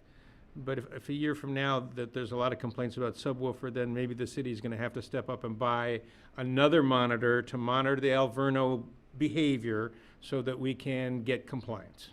Sure. Because this is a very... Thank you. I had one more question for, I'm sorry. Oh, yeah. Besides subwoofers, what other instrument would you surmise that they were hearing that we could specifically list and eliminate from use besides the subwoofer? I mean, they can't use live instruments, so tuba's out, but I'm just, Actually, I was going to say tubas, but I didn't want to be glib. I mean, I just think of some of this rap stuff with these really, low frequencies, and I don't know what generates that. Those are usually some kind of electric, live instrument, I would say. But if you're going to have recorded music, besides the subwoofer, which I assume that's what she's hearing or feeling, and these low frequencies, even if they're within the DBA realm, we can just specifically list it. You can't use this device. Anything else come to mind? No. Okay. But my understanding of the setups is that there aren't separate gigantic subwoofers that are being placed. The subwoofers are part of the speaker system. They're built in. It's built into the speaker system. That's at least my understanding. That was going to be my next point. Is Yeah. we can't really eliminate subwoofers because everything is going to be built in. 8 inches wide. and keep in mind that the municipal code that does address DBA values from non-Alverno things, residence to residence or commercial property to residence, is also written in DBA and would also have the same low frequency limitations. So to Mr. Spears' point, I think sticking to DBA is also consistent with Sierra Madre and the surrounding communities. Right, but the concern is that the surrounding thing is trying to capture people who, have a leaf blower or sort of common residential noises that they're too loud, as opposed to somebody who's throwing a party with apparently Who are intentionally making it loud. speakers that incorporate subwoofers but are not separate subwoofers. I mean, if a person does throw a party and the cops are called, they're still going to come out with the same DBA meter, right? And so they're going to look at that same meter, and it's the same process also. Sure. All right. Thank you. Cheers. I was going to propose, because this is a rather technical subject, and because the noise ordinance hasn't been amended since 1984, and because the noise ordinance doesn't include specific provisions for institutional zones, perhaps the Planning Commission would like to include a provision in the conditions that says 70 dBH or any standard that's created upon adoption or amendment of the noise ordinance that regulates institutional zones, something to that effect. Yeah, all zones. Yeah, I think my concern is, keep in mind the annual review is for compliance with the CUP and the conditions. We don't get to make new or different conditions. So, if we set a DBA at 70 and they go to 69 every day, they pass, even if the neighbors don't like it. And so if we found out we screwed up and set the level wrong, or that this low frequency thing is a huge issue, we need to have some sort of thing that we can hang on to regulate that. And I think that the solution that the city attorney has suggested is a really good one, because we're just hearing DBC tonight. I have no idea what the right number would be or how much a meter would cost or any of that. And it really doesn't make sense to make those kind of regulations on the fly No. without proper evidence to the right levels. And universally. Yeah. One of the things that we always try to do as a planning commission is to keep it universal to everything. And No, I so- agree, and that if we can say, okay, the right level for DBC at all institutional uses is X, we figure that out, then that's great. That's a lot better than saying we're gonna treat Alverno specially. Mr. Chair, considering the fact that the city attorney has pointed out that the last time the noise ordinance was addressed was in '84, can, at some point in time, the planning commission make a recommendation to city council that they revisit that issue? Because it looks like part of our challenge is that we're dealing with a ordinance that is a little non-specific and maybe dated. It doesn't address subwoofers. Yes, I think that's a great recommendation. Thank you, Commissioner Spears. So how would we add the language that you'd mentioned? Is that in the general conditions up in section 1 where we say complies with city code?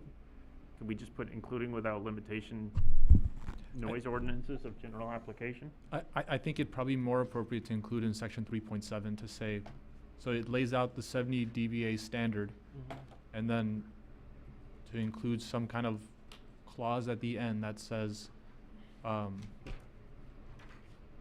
subject to any future ordinance that may be adopted by the city council that regulates noise at institutional uses. Something to that effect. Okay. I would like to say the lower of the two. The lower of the two, okay. The lower of 70 dBA or subsequently adopted.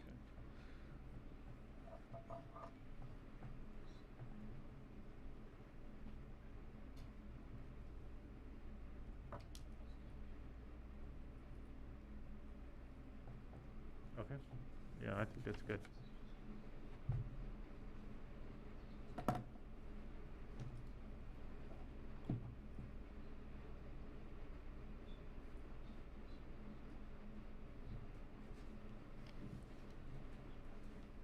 Okay.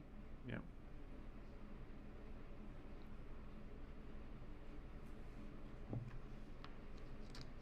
Yep, I didn't have any. So I just to go back to the website, I don't remember where that was noted. I think that was in the monitor, right? The event monitor.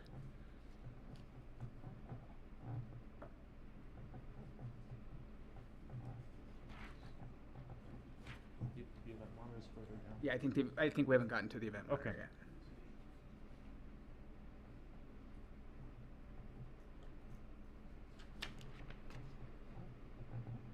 Yeah, I'm good with all of this.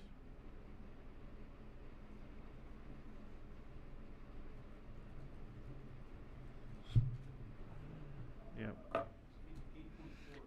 So under 8.4, I think we should just add a timeline to this. Timeline. That the event monitor report shall be posted on the AHA website within. But also the city. Well, the city But we're isn't not gonna governed by put it this. They're not a party. We're gonna have staff. I think I agree. We should have a timeline. They should be promptly no later than 48 hours. Yeah, or 72 hours. Yeah, 3 business days. 3 business days. But I think the direction that we want to give staff is that this is the condition for the applicant, but we also want the city to have its own website. And I think both is the right answer, not either or. And that on that website, there's either a comment box where people can put their comments in, or there's a set thing that says if you can't technically do that, there's a thing that says if you have comments, you can email them to, and then put the email address. And then all those comments will get added to a log that we can review at the annual meeting. Given the fact that, I guess, I'm trying to think about how the report is going to get where it needs to go. We may need to give them a little more time. The event monitor is going to have 2 copies of this report, one which will go to staff and one which will go to the applicant, and we're just asking the applicant to scan it and post it? Is that what we're looking at? And the reason we're doing that is so that the community understands what it was that they heard last night or whatever. And also, so I think so the community can rate the monitor. Like if they complain 3 times and the monitor says, yeah, don't worry, I'll take care of it, and then the report comes and there's nothing in there, then the community can say to the city manager, hey, this monitor isn't doing a good job. So one of our things that we talked about in the past was that in addition to the sound meter, the event monitor is going to have a backpack. Because in addition to the sound meter, that there was going to be some way of contacting the event monitor so that they're going to have like a phone? Yes. So the city's buying a cell phone? No, they're going to be... The school indicated we'd buy a phone. You're going to buy the phone. So the event monitor can receive questions from the public about, well, what's going on? Why do I... And then if the public doesn't see that reference in the report, then they can log in and do it. Okay, I'm good with that. Yeah, I just want to make sure we had sufficient time because the event monitor really is a direct report to the city manager. So the report will go to the city manager and then it's given to Alverno and we'll post it. I think that's the correct procedure. I mean, we don't supervise the event monitor. It's going to be overseen by the city. It's an independent, to keep. I thought they were an employee of Alverno. No. Do I not have that right? No. They're being paid by Alverno. Their employment status, I mean, they could be independent contractors, I don't know. So not technically. But they're not contracting with the city. The city is not paying, the city will not incur the expense of this event monitor. But as Mr. Farstein pointed out, this person will report to the city manager because the city manager is the one that can hire or fire this person. So the report is going to go to the city manager. It's not going to go to Alverno. That detail hasn't been figured out. I don't see why it couldn't go to both Alverno and the city manager. Can we say on the language promptly after receipt? Because that way, if it goes to the city manager sits on it for a week, it's not Alverno's fault. Alverno's fault. Yeah, that's fine.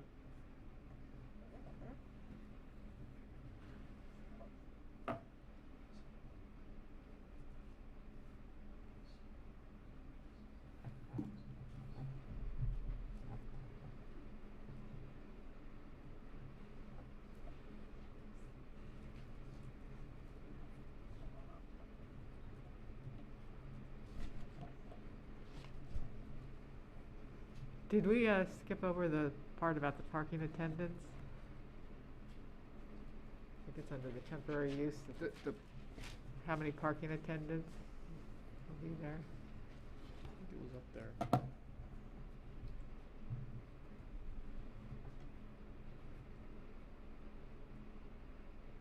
think it was under the temporary use headline.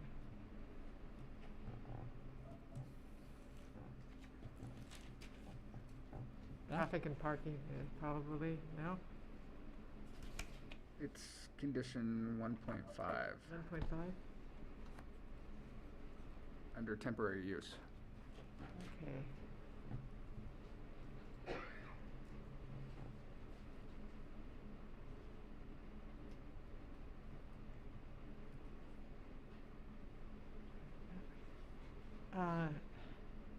It seems like one is not quite enough to cover 100 vehicles because things happen.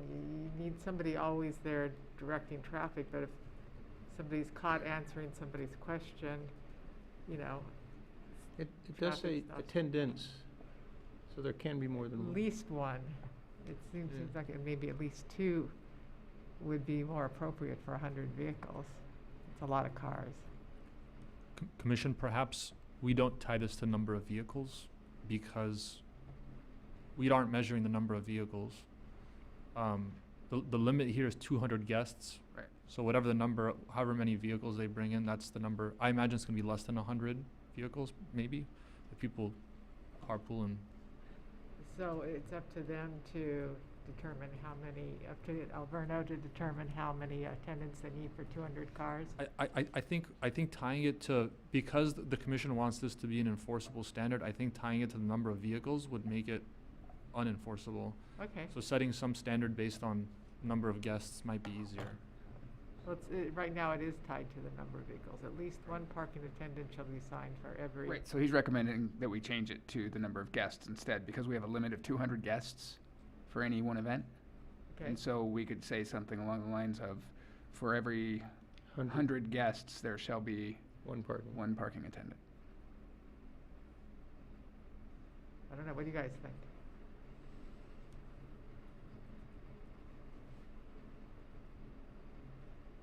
Yeah, I think that makes sense. But the way I worded it, you would only need one at 199. Yeah, I mean, you're gonna just have one, unless you wanted to say, or part thereof. So if you had 102 attendants. Well, he got the big bucks. That's right. I mean, I guess the question is if people are carpooling, if you're going to I don't know, you know, if there's a lot of people, a wedding, you don't typically drive by yourself. It's not like going to work. So I really don't know how many vehicles, but I do think you're right that tying it to vehicles is a problem because, you know, they could just say, well, everyone's going to Uber, so. And I think even tying it to number of, so the challenge here is that Alverno needs to know ahead of time how many how many parking attendants they need to have. And I guess how is Alverno supposed to know the number of people? I guess they would for a wedding, but they might not know for all types of events how many Well, they people have to are going know. come. They have to know. They're required to It can't not be have more more than than 200 people. It can't So be more than they 200. absolutely have to know. I guess what I'm thinking is it could be the case that, you know, you have 150 guests RSVP, 99 show. Well, it would be easy. You then could you say. plan for 150, I think. So let me look at it another way. What are we concerned about happening if there aren't enough attendants? People parking in the neighborhood or? Alverno has committed that all parking for events will take place on the campus. That's their policy. Okay, so maybe it's something that the event monitor could note and say And I apologize. I didn't mean to cut you off, Commissioner, but the event monitor will be responsible for making sure that people do not park on the street, or the attendees of events at Alverno are not parking on the sidewalk. Encouraging them to go to use the site. So if someone is booking a wedding at the villa, there are costs because they're renting it out. It's a business transaction. And if they just say, well, you have to pay for 2 parking attendants, then that's what it is. And so we could just say 2 and be done with it. And they would use those people to park or to help people. I mean, they're disabled people that need to get into and out of the villa and things like that. It's not as if they're going to be 2 people. It's not like a union job where they're only going to do whatever. Yeah. They can be of use. But then you know that because otherwise we're how many did you ask for? How many showed up? And we're back into this enforcement thing that is taking too much time and energy from everything else. That's right, and if the enforcement is left to the event monitor, then he becomes the traffic person, which takes away from what he's supposed to. No. He wouldn't. He would just say to to whoever the parking attendant is, "Hey, you've got people parking on the street. I need you to bring them inside." Yeah. That person would not be responsible for actually the execution of it. They're there to monitor. I just wanted to clarify our current practice, and I think you're correct. You know, when we enter into contracts, we know how many people are going to be attending. So it's a wedding. So what we do now is 1 parking attendant for 100, and then 2 after that. Anything more than 100, you have 2 parking attendants. Great. So we're fine with that condition. This is what you're looking at is an old TUP condition. It's been in effect for 12 years, but we've modified it on our own just to make it better. So if you have 90, how many? Excuse me? If you have 90 guests, how many parking attendants do you have? Be 1. So up to 100. people, So, you'd have one like, if parking you have attendant. 20 guests, do you have one parking attendant? Yeah. Okay. Well, that makes it easy. Let's just say if it's Between less 0 than and 100. it's 1, and if it's over 100, it's 2. There you Very simple. Thank And you. it's guests, not vehicles. Guests, not vehicles, yeah.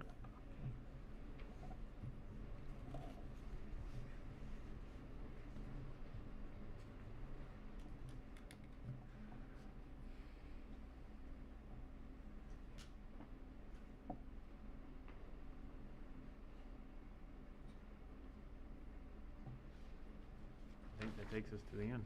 Yeah, I think that.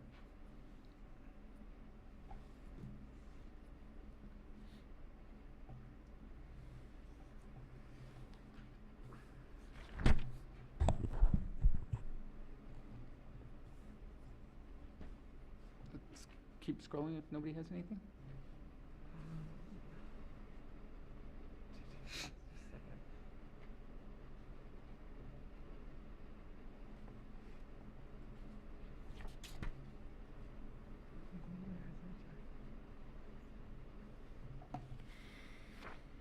I'm all good.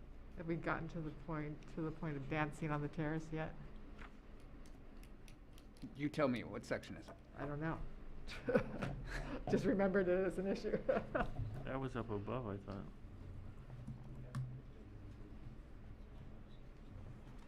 It's under section 3.0 noise. 3.4 is dancing is permitted inside the villa and outdoor terrace. All music shall be played indoors with the villa, and all music speakers shall be oriented to project indoors. So I think it was responsive to what we requested. I like the idea of dancing on the terrace, but I think it does increase the noise. Is it possible to do something like, after 8 p.m.? It has to be inside. Would something like that be reasonable? I think if the music is being projected inside, I mean, Yeah. it's just people enjoying themselves. They're not creating that bass noise that's penetrating. There's more people talking and stuff outside and dancing. It just seemed louder.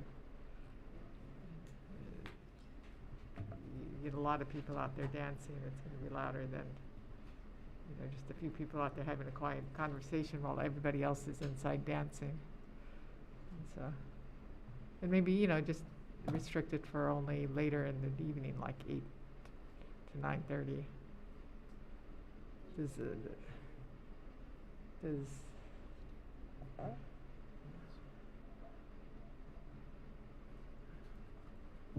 Anybody feel passionately about that? Well, we're stopping the music at 9:30, right? Mm-hmm. I don't know if finer slicing and dicing. I mean, we talked about, I don't know if it's last meeting or the meeting before, sort of, taking the sound levels and lowering them at certain times, and we thought that was an administrative and enforcement. Okay, so you just want to go back to the sound monitoring, and Yeah. if so- there are a lot of citations, we'll deal with it then. Yeah, so I think this is simpler. I would hold that for this time next year. Okay. Because there may be a need for it. Okay.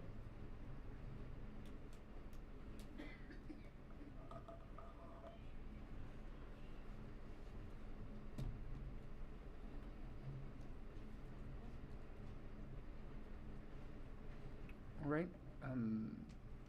I guess keep scrolling.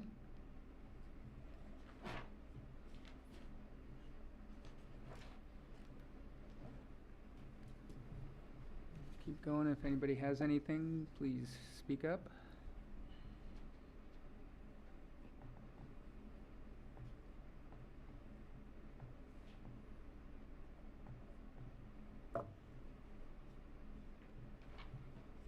All good.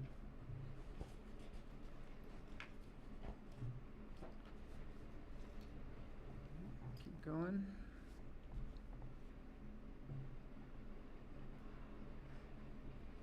I think this is good.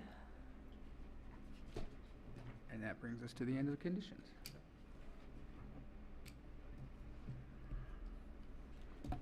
Anybody have any final comments before we take a vote on this? I'd like the parents in the room to know that this is an attempt by the city to respond to a commercial activity. And it's not meant to be prejudiced against a school or a religion or anything like that. This would be the same thing as if it was some organization anywhere else. But it's impacting the neighborhood. It's a intensive use issue where somebody's making money off of filming and other events, weddings, and having, activities that are impacting the neighborhood and impacting the rest of the citizens. And this may be inelegant in a lot of ways, but it's our best effort right now to try to address the concerns that are brought to us by the citizens. And while there are many schools in this town, this is the only one for whom we are receiving this kind of concerns. There are a lot of other schools in town, and we don't hear from them at all. Zero. So it's not about a school, it's not about religion, this is about a commercial activity. I think that we worked really hard as a planning commission here to come up with some middle ground on an incredibly tough matter. I think everybody got something in what we've negotiated here. I think that rather than having 4 events, the school has gotten significantly more than that. I think that rather than them going all night, they are now stopped at 10. We've got very good limitations on sound that are measurable, reportable. We have a mechanism for that reporting. We have a mechanism for review to ensure compliance. I think that we have asked from the very beginning of this process for both sides to work together. And I wouldn't say that that has been achieved. And so I certainly hope that efforts can be made to get this remediated before the 12-month review, because I don't think that there will be much room left for the Planning Commission in 12 months if things don't get better. With that in mind, and with the edits proposed, can I get a motion to approve conditional use permit 22-03? So moved. I'll second. All those in favor? Aye. Aye. Motion carries.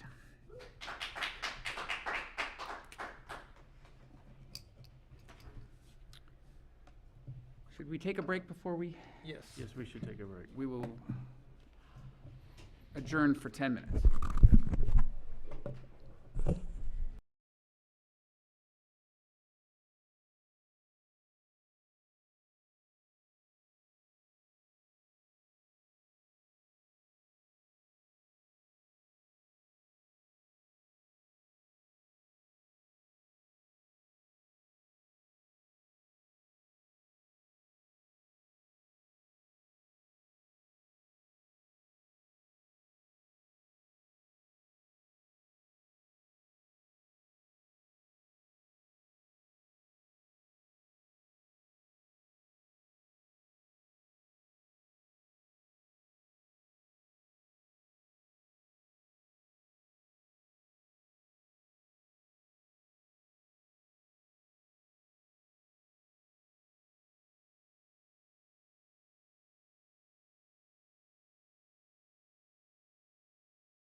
going live. I was wondering if the landowner who adjacents that gives them access, could they could give them an easement to that open space, even if they only wanted to put a radius.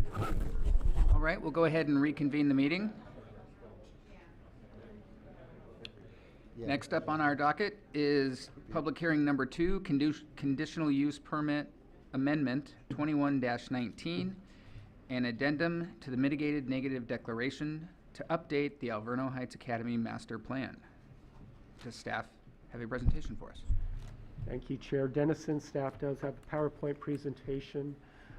Very quickly, the intent of this presentation is to respond to many of the Planning Commission's requests for information from our last meeting on September 1st. Also, to review the conditions of approval that were amended by the Commission at that same hearing, and then to review the lower school conceptual massing models and landscaping, many of which we have seen before. It's the same information, but I wanted to spend a little bit more time on that component of the project. So some of the requests for information from the Commission was to determine the cost to prepare a seismic safety engineering report. In order to inform that report, the preparation of as-built plans would be needed to be able to complete their evaluation, including a topographic plan, concrete and compaction testing, and limited demolition totaling approximately $105,000. And that will inform the seismic safety engineering report at $150,000. The second request for information was regarding concurrent events. We already had this discussion at the adaptive reuse for the Villa CUP. So this is the same language we wanted to replicate under concurrent events here as part of the master plan amendment. There was also a request for noise reduction on hardscape surfaces. So there are some sound attenuation applications to hard surfaces that could be included. I'm familiar with surfaces such as rubberized asphaltic concrete that could reduce sound attenuation.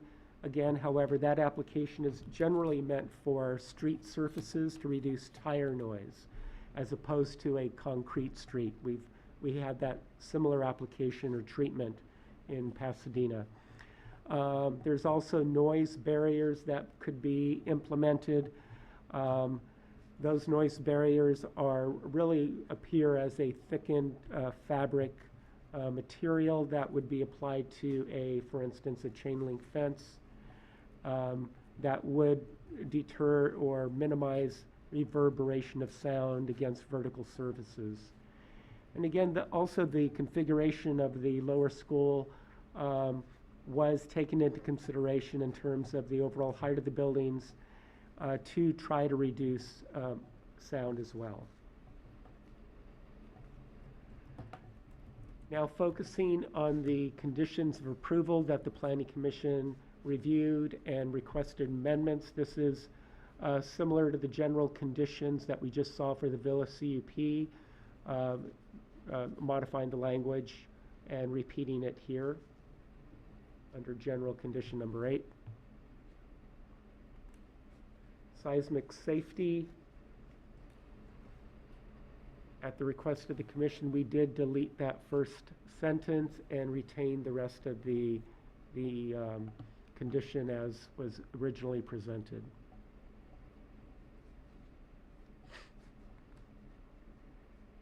And then the Community Services Department section. This is both regarding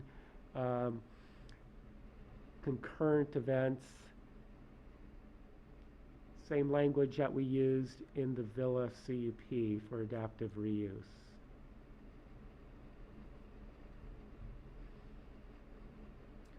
Is the purpose of putting this in the master plan just so that the school doesn't get treated differently than the villa? So the intention was because these conditions, when the Planning Commission created the standards for temporary uses, so limiting total number of filming, initially, I think it was the first meeting, the Planning Commission wanted to make sure that that standard applies on the campus as a whole, not just the villa and the school, or not just the villa or the school, but to everything on that campus. So that's why we're including it here as well.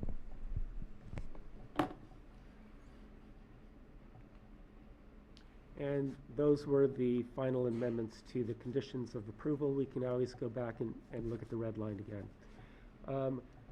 The purpose of this slide is basically to reiterate that the Alverno campus is also surrounded by residential uses, much like all the other schools in the city.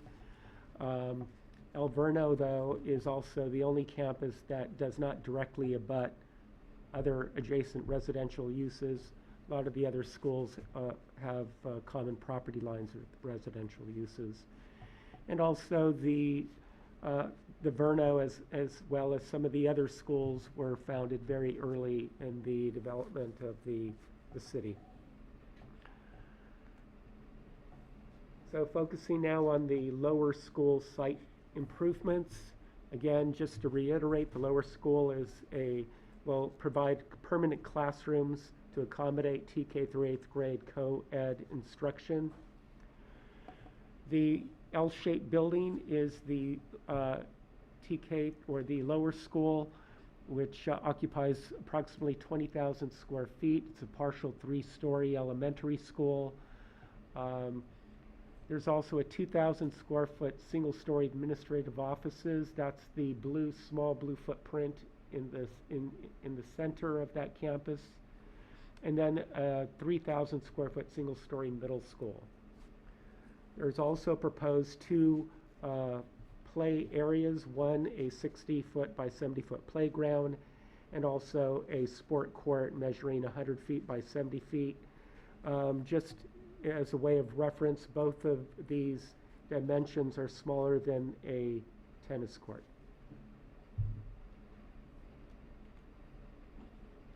The conceptual studies sections provided are showing architectural massing, and that this particular view is running north to south, which also follows the natural grade of the site. And it's also a plan to minimize the impact of the historic villa and other significant site features, such as the Morton Bay fig tree. So again, this is the L-shaped component of the elementary school.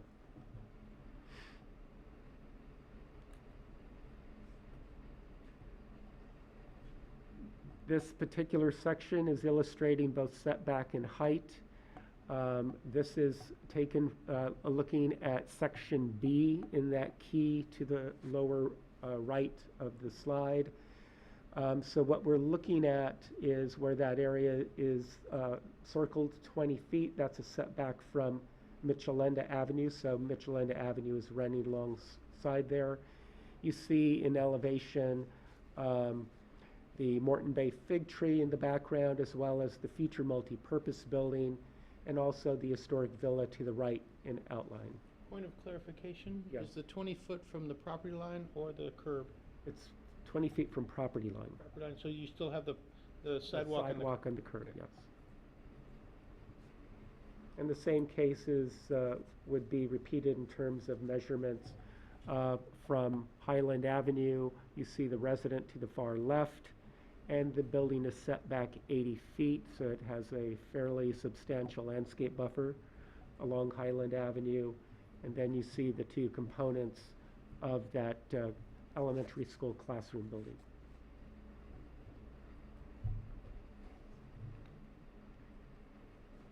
A visual analysis of both from West Highland Avenue looking north up Michalinda on top, and then on Highland Avenue itself, looking towards Michalinda Avenue. And that concludes my presentation with the alternatives and recommendation before the Planning Commission, and we can go ahead and begin, open it up for public comment, unless you had specific questions for staff at this point. I have a question on, and I think we touched on this last time, but if we approve this, that approves the master plan, but it doesn't, it's not a building permit or anything for any of the buildings. They have to come back for all of that. Any further design development would have to be a new application, design review permit before the Planning Commission. And this master plan approval doesn't get into any phasing or requirements that certain parts be done before other parts or anything like that?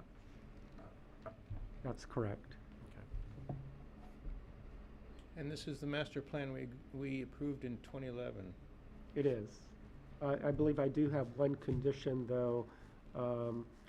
If the lower school is developed, then I was asking for the parking lot along Michalinda be developed concurrent with the lower school. So in 2011, the master plan called for the multipurpose building to be built.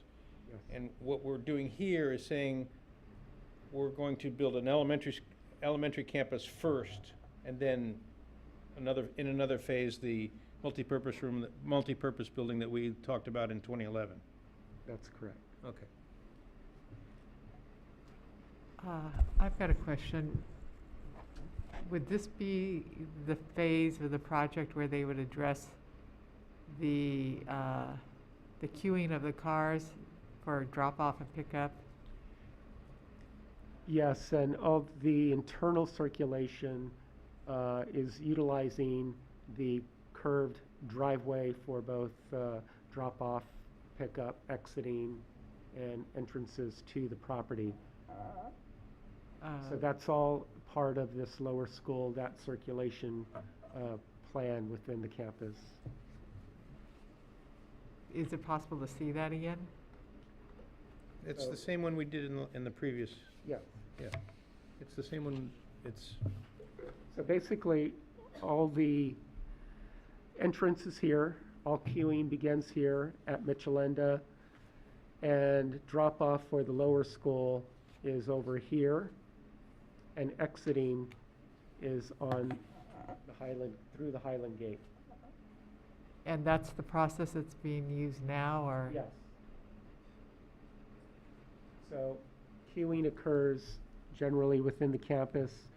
We had discussions with Public Works because there is some impacts along Highland upon exiting, and there was questions about making sure that that was kept clear. City of Pasadena Transportation Department participated in an on-site discussion with the Public Works Department and Planning Department to address those concerns to make sure that that intersection is clear. Has that been happening? I mean, it seems like it's still a problem, but. There's still going to be traffic that will occur. Queuing, they were asking for queuing to occur below Highland Avenue and then proceeding north of Highland Avenue to prevent intersection blockage. So we can have the applicant also address that question if you'd like.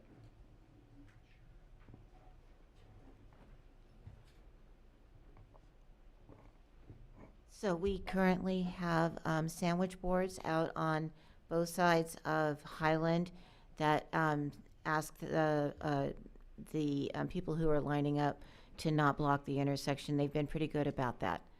So they're not blocking the intersection itself. But they are still queued up. That happens in the afternoon.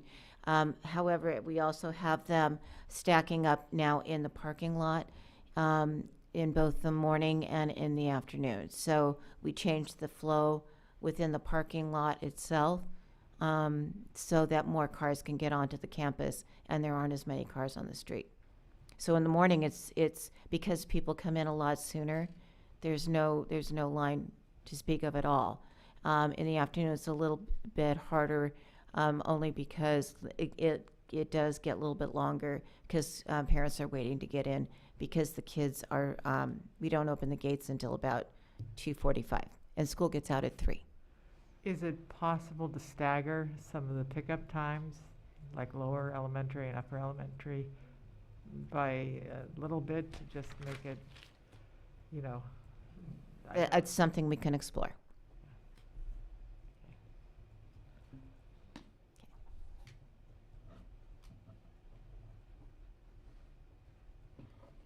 Was it okay for, we can give our presentation now? Sure. Okay, thank you. I wanted to discuss in the staff report, and we appreciate the staff clarifying on page 2 that the regulation of noise at both private and public schools is difficult in Sierra Madre under the circumstances of how your ordinances are written. So it says, as a matter of policy, the city currently does not regulate school-related noises. If school noise is to be regulated, it would require city council direction. So we understand that, but in number 3, in terms of noise reduction on hardscape surfaces, if you really don't have a standard, we're not really sure what we're supposed to be doing. If that's something the commission's going to consider, asking for some type of sound blankets or something like that, we really need some type of standard to take a look at. So that's the one comment that we have on the report itself, and I'll just reserve my time to answer questions as they come up. On the 2 play areas that you're going to put in? Yes. There's if you look at high schools, they have tracks that are called tartan tracks. Yes. That are actually a soft surface because they replaced the old sand tracks. Right. And they're easier on the kids' feet and legs and joints, and that would also attenuate the sound. Right. In the 2 sports courts area would be some type of, I want to not rubberized, but a synthetic surface. It's pretty common now at schools that they do that, obviously to prevent injuries, but also to reduce noise. Yeah, okay. Yes, that's something we're pricing out.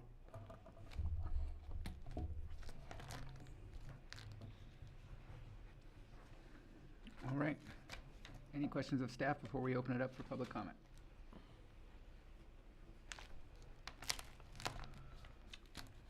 All right. At this time, we will open up for public comment specific to this agenda item. We'll start with comment cards.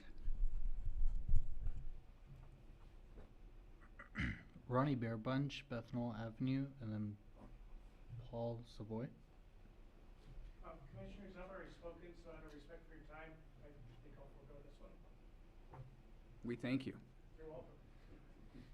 Mr. Savoy just left. We thank him. Kristen Stevens, and then Keith Stevens.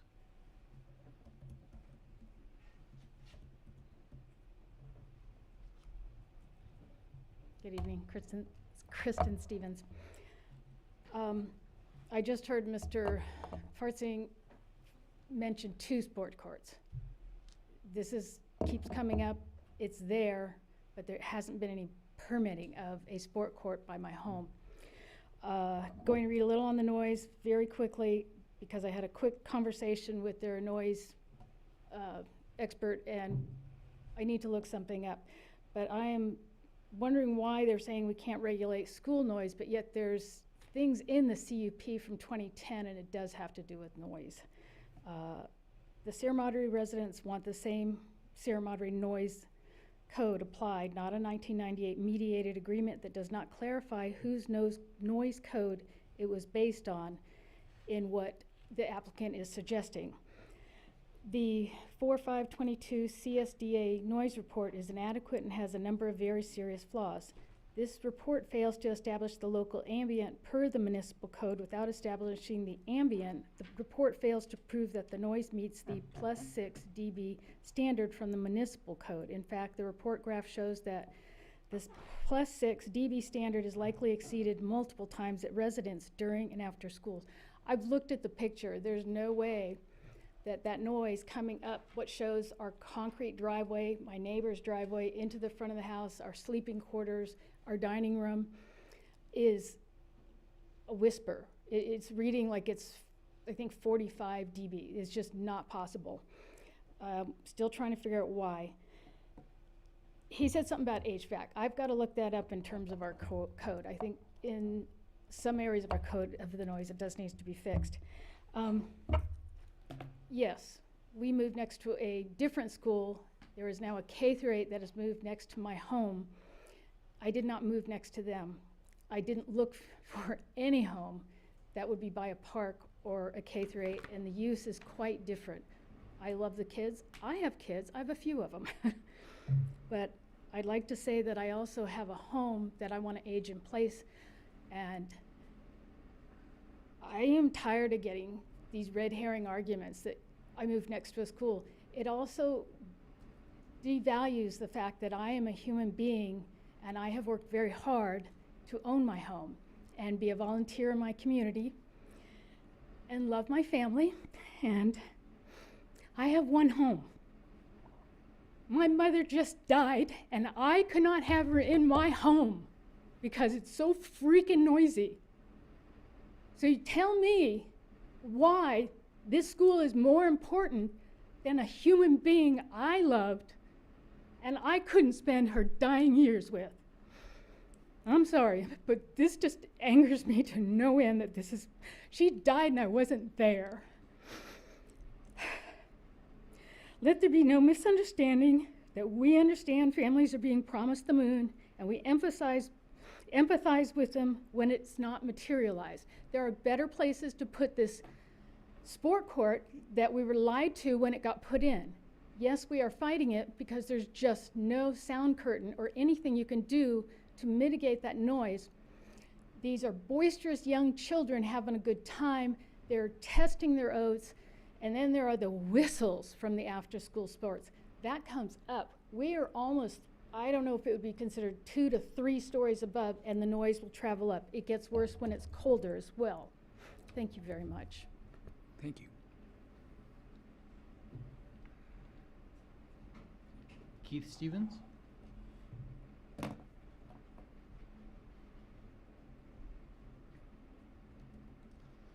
Hi there, I don't have as much prepared this time, but I guess as an explanation to the parents that have come here, we've lived here in our house for 30 years, and for 30 years, Alverna was a high school of 200 or less students with a fairly consistent schedule. By expanding the school through K through 8, the recess and physical education cycle means that there's something always happening outside on the campus, whereas before we would get hours during the day where everybody was in class.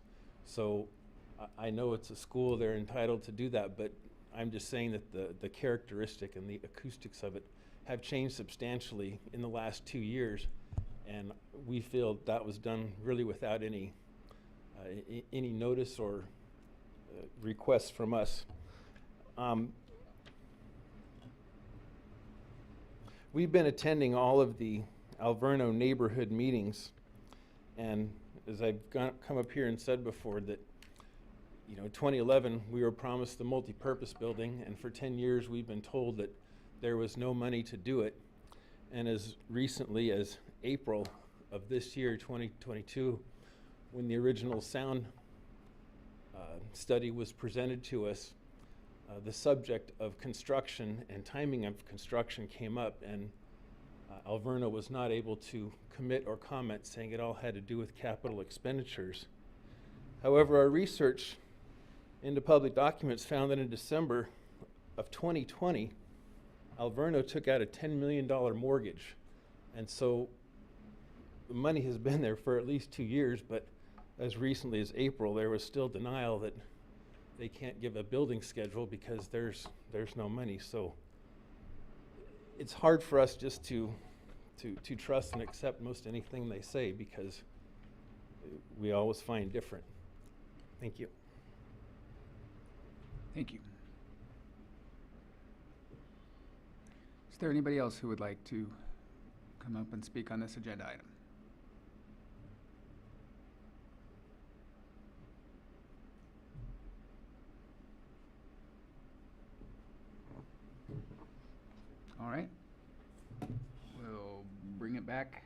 to the Planning Commission.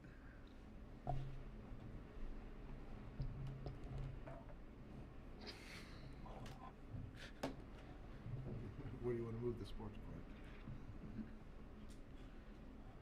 Who would like to start?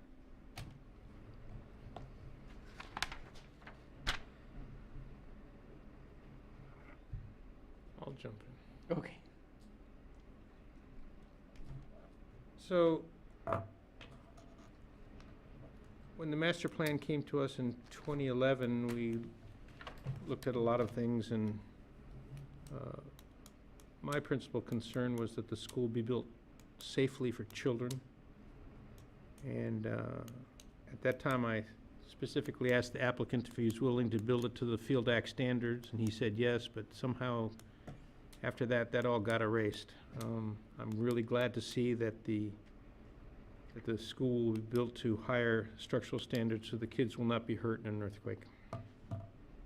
I'm sorry that we can't do any kind of non-hazardous structural mitigation in the other parts of the school, because I believe that with all those windows and those things, bolted to the wall, that the condition of the classrooms, I'm not interested in having it structurally rebuilt, but the conditions in the classroom with things that are in there, kids are going to get hurt when things go bad. The rest of the master plan, this elementary school is a new element. It was before we were looking at the multipurpose room. The position of the elementary school, I think, is fine. I think it'll actually maybe mitigate the sound going across Michalinda, but we only have a few complaints from the Pasadena side. The sports courts at the bottom of the property by Highland is going to create some more noise because the kids are going to be out there doing that, and I would like to see the applicant figure out what they can do to mitigate that, whether they, the last time they were here, we encouraged them to do more planting and to use vegetation to put in barriers and mitigate the sound. I think that can be continued on, and there are other things that they could do. The other things inside that master plan, I think the traffic flow is still a work in progress. I think that they could probably do a little better on that. There's a few more ways to get more cars off the street, but having them go down by the elementary school in order to get out, I think would be good, because they can pick up a lot of kids from that lower elementary campus, because that's a different side of the campus than the high school. Staggering their times, I think, would be great. In most schools, the elementary gets out at a different time than the middle school than at the high school, and that would be very, very helpful. And that would lessen the impact on the community. The school can be a school. We're happy about that. What we're concerned about is the intensity of use in the community, and the intensity of use in combination with the money-making activities that the school engages in around the villa. And sometimes I think we've solved some of that in our previous item, and at least we now know that we're going to get to look at it again in a year, and so hopefully that'll be done.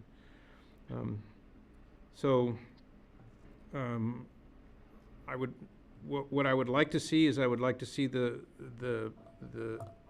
structure have more water saving elements to it. I think there's ways of putting in gray water and things like that would be very helpful. Right now, I've heard that the school is one of the largest water users in town, and I think that there are things that they could do to address that condition. But kids inside of classrooms don't make as much noise. The portable buildings that they have out there now are not great. So building an elementary school, saving the oak trees, saving the big fig, I think it will be very helpful. The north end height of that building is only 29 feet, I think. So for a 3-story building, it's at least 2/3, below our requested height level. So I think I can, as it stands now, I can live with it. We'll see what happens when they bring us more detailed drawings and things like that. Yeah, I think, stepping back and looking at some of the positive, I think that the school design is really good. At first, I was concerned about the 3-story element, but I think the way it fits in on the site works. And I do think it'll have some sound mitigation for the people on the other side of Michelinda and Pasadena. I think that's good. I think it's great to save the mature trees, especially the Morton Bay fig. I have driven by in the morning and noticed that a lot more of the people queuing up are off the street, so I think that's good. I do think staggering would be a helpful way to alleviate the afternoon traffic as well. I also think we need to look into more the sound mitigation from the courts, and maybe that could be done with rubberized paving or other materials. I think it's important to understand the difference between the kind of testing that we talked about in the earlier item as a measurement and as an enforcement tool versus inherent planning to mitigate potential impacts. Because if we know that something is likely to cause a problem and there's a way to alleviate that problem, it's much better to plan for that at the beginning rather than it is to rely on some measurement system later that has all sorts of problems and enforcement issues. And then if it does come to pass that it's too loud, then what do? Tear out and rebuild?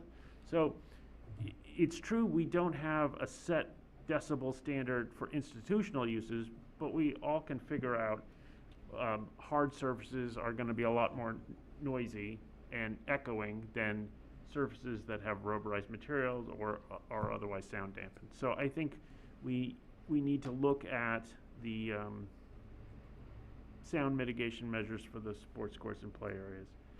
I'm also, I feel for the school and their fundraising, and I understand the need to move the students out of the temporary classrooms into the new lower school before you can build the multi-purpose, because that's where the temporaries are now. But I mean, the multi-purpose room was the big goal, and that's where all the noise generating activities from outside were going to go inside. And so now we're moving that to the end of the process, and I just wish there were some way we could accelerate that construction activity. And I don't have answers there, but that's a big hang up for me. Yeah, I basically agree. I like the design of the campus the first time around. I think it's great. I think, as you stated, it's about funding. Wish we could find somebody to be a big donor for a foundation or something, but to help us along, because I think it'll be a beautiful campus when it's done. I think the sound mitigation for the sports court or something, I don't know where else you can put it. That was my problem, is where do you queue it?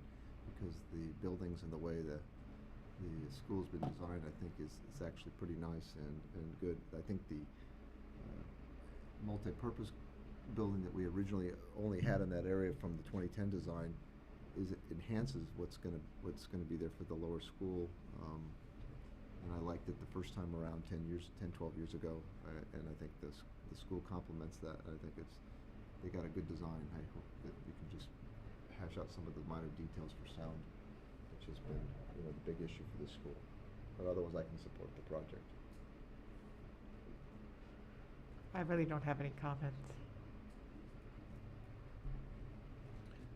I had a question. Is one of the conditions in the utility section, it says that the applicant and property owner shall, and it has all these things that they will do, has to do with water and stuff. And then number 6, it says that any leaks on the property, irrigation or otherwise, shall be repaired according to the following schedule.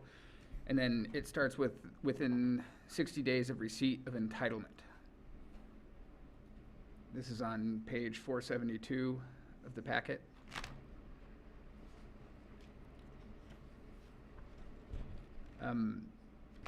What is that entitlement?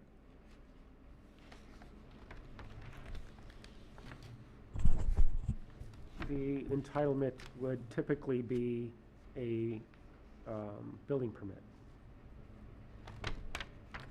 So they won't be obligated to do any of this repair work and this water savings work until they get their first building permit?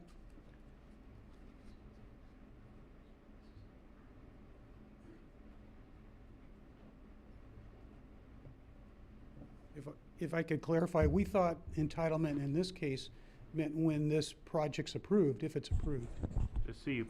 The CUP, yes. Okay. That's what we assumed the entitlement was. Okay. We weren't gonna wait for 2 years to do a survey, we wanted to start right away. Okay. Maybe we could clarify So you, that. you could change, So we can clarify that you too? can clarify that. Okay. Okay, so then if we can just change that language such that, within 60 days of receipt of CUP.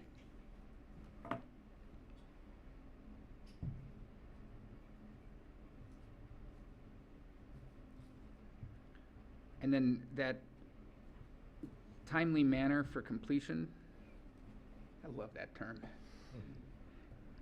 Could you help us understand what timely manner is? Sure. We've spent extensive amount of time with the city manager, who is, I could say affectionately loves the water department from his background.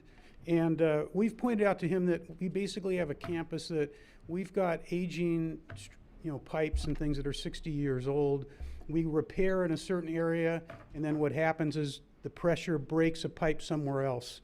So that's for us, that was important for us. We're going to continue to keep repairing, and we'll do it in a timely manner, depending on what breaks. I mean, that's, it's kind of hard, basically hard to define. We've got to submit the plan to the city for the city to approve it, and we'll have continual feedback with, in this case, the city manager or the utility director. So I guess if they feel we're not doing this in a timely manner, they're going to let us know.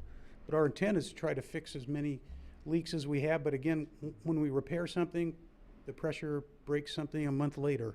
So it's Yeah. not like we're going to get it all fixed at once. Well, I guess the way I read this is that if they're doing an audit to identify the source of leaks, then there's two types of leaks. There's the leaks that are leaking right now today into the ground up there. Yep.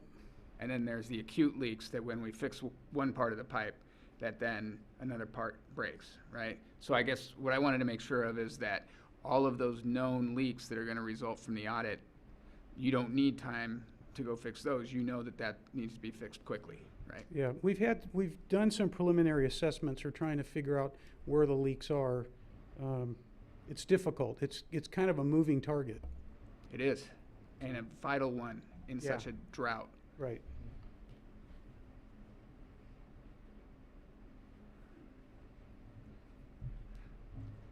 Anybody else have any other comments? From a technical perspective, when plans come back before us for design review, are they going to be subject to the 5 total meeting count? No. No, that's only if this was a housing development, but this is not a residential housing development. But what design review are we gonna be engaging in? Well, that was the bigger question that I didn't want to get to, but okay. Sorry. But Right, the design review permit standard we currently have is residential development primarily.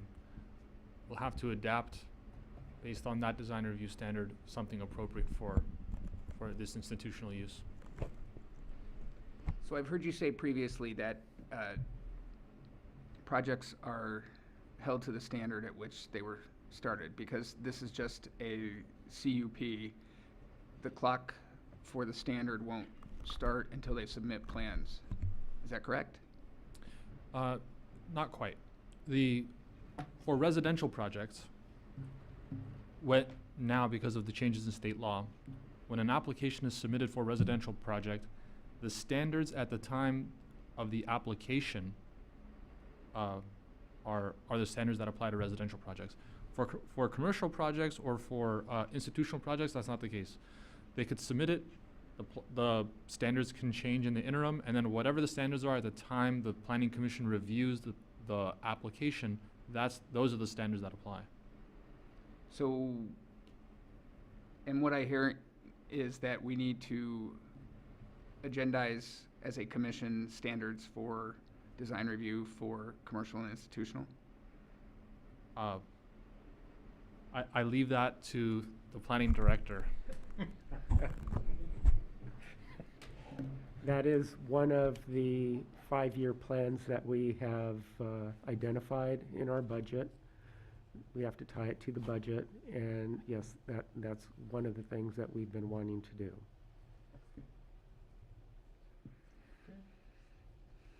Good word for you, Bob. Yeah, maybe I'll be gone by then. Got it. All right, thank you for answering those questions. I echo many of the sentiments. I think that the placement of the 3-story building where it is, what little of it is 3-story, is a good placement. I don't think I fully understand the sequencing, and if 10, 12 years ago they were supposed to build this gym, that how is it that we're leapfrogging other projects in front of it? So is there some clarity that you can give the commission on what the commitment was 12 years ago?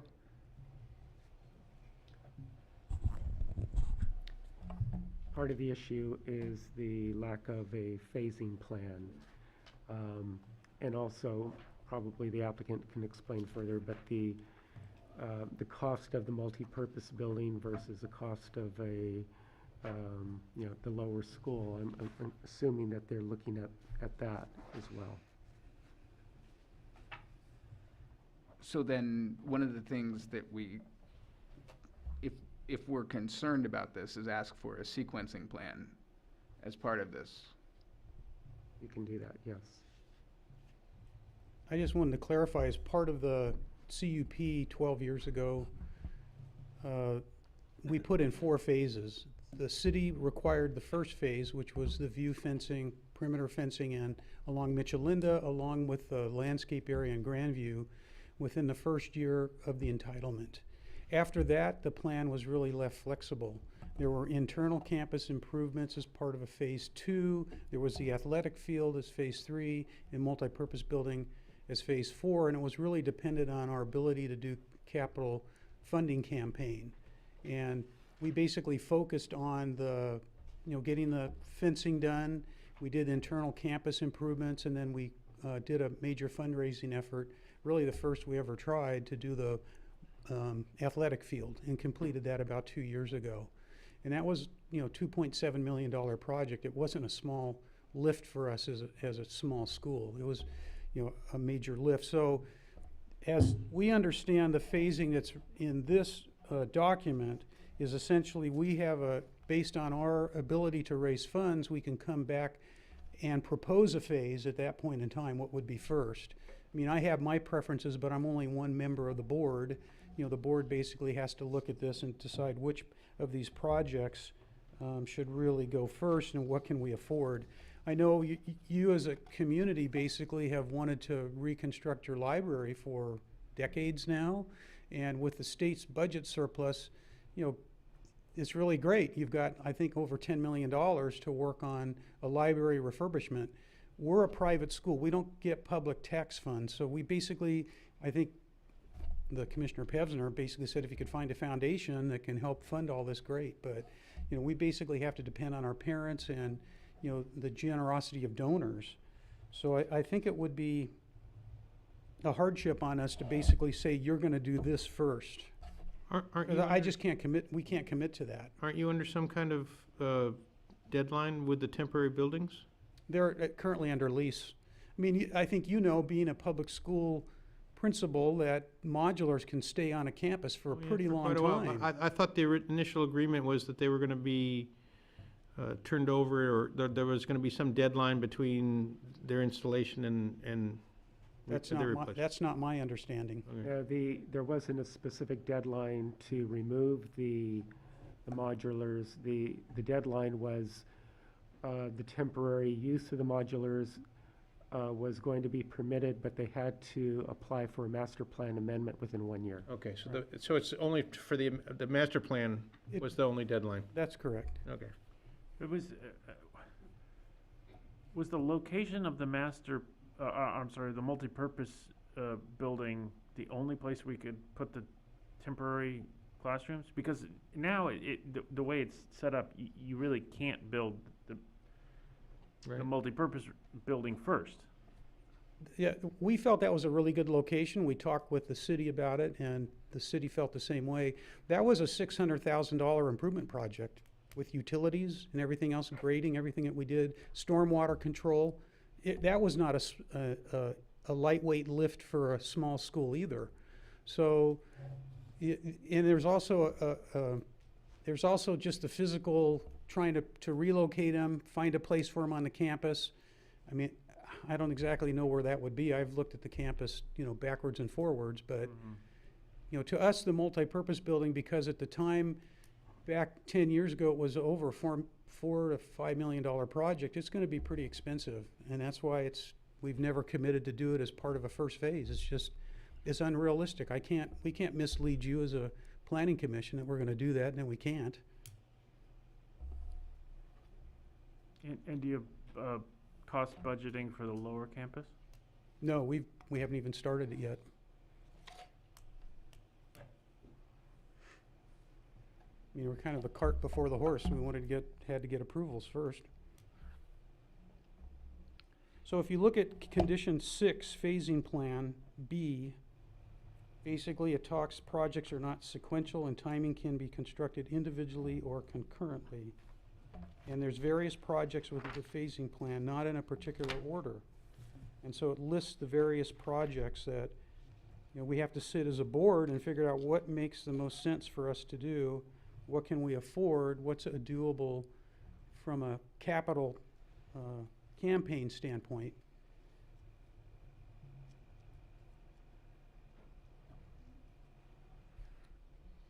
And those are projects that, for the most part, I think would be coming back for design review.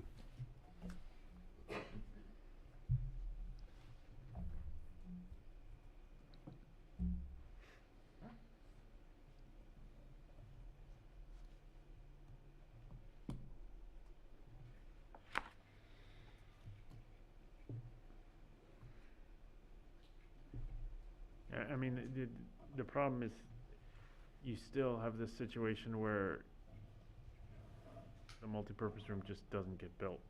Yep. And that's,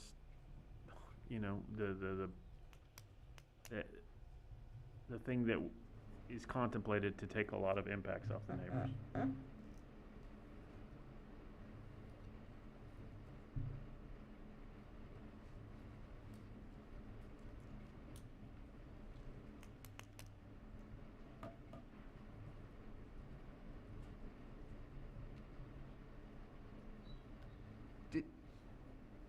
None of the stuff that's proposed here has been done yet, right? No.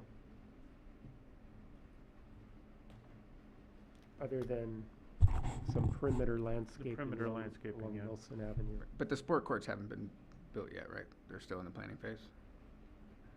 No, they're utilizing the parking lot. Yeah, the that's what I existing thought. parking lot right now. One of the issues is using the parking lot as a sports court is one of the big noise generators. So if we could get sports courts built that have rubberized surfaces or other less noise generating hard surfaces, that could. They're the size of a tennis court. Yeah. They're still gonna have that use up on the blacktop. Yeah, they're not even big enough to do basketball on, a basketball game. Yeah, I mean, at the middle school, the Sierra Madre Middle School now, they've got basketball courts that just sit idle because of the noise issues.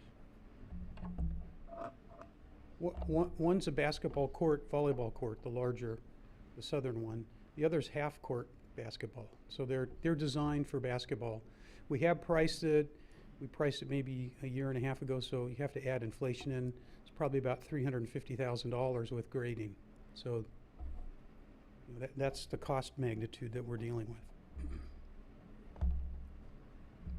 How many basketball courts are you using today? Just one, yeah. Yeah, you have one basketball hoop up in the parking lot at the north end, right? You have a basketball. You have a. There's two hoops there for a full, yeah, one on east and one on west.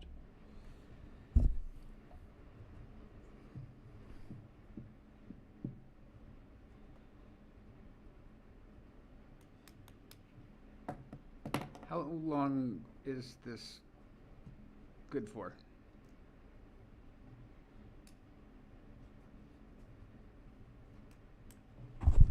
I don't believe we established a. Conditional use permits are indefinite.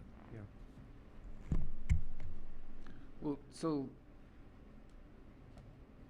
I guess how is it that they're updating it now when there was a condition for them to update it if it was already established and indefinite? The master plan or the condition? The master plan. Because I don't know about master plans. It's a creation of the city, but the conditional use permits are indefinite. The master plan can be indefinite.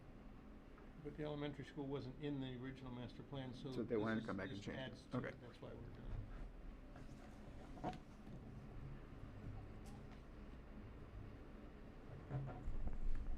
But I mean, even if we were to condition, like say, in X number of years, you have to build the multipurpose room. Doesn't mean anything. Yeah, you can't shut the whole school down, right? I mean, maybe you could say if you don't do that, you can't build anything else. But if that's the last one they're going to build anyhow, they build everything else, and then you say, okay, you can't build anything else. Think, okay, well, build everything else. So, I don't know that there's a good way to attack this one other than, y'all do a really big fundraise. Well, the school changed in the interim. When in 2011 it was a girls' school, and the multipurpose room was going to be for the volleyball teams and the basketball teams and things like that. And then a few years ago it became a K-12 school, and so their needs changed, and so they decided, well, we want to have this elementary component, and so now all their other plans got changed as well.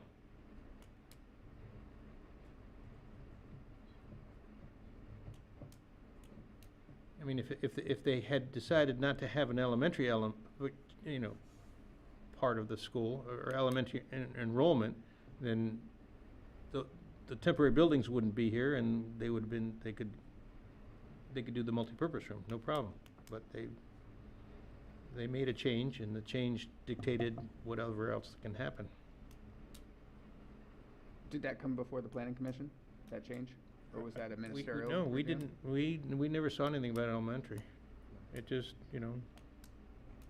so.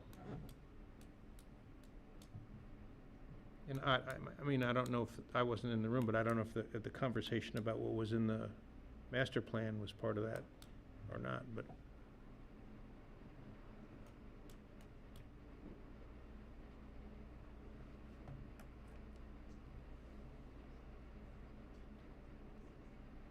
Thoughts? Anybody have any? Nope. Nope. Seems more logistics than anything.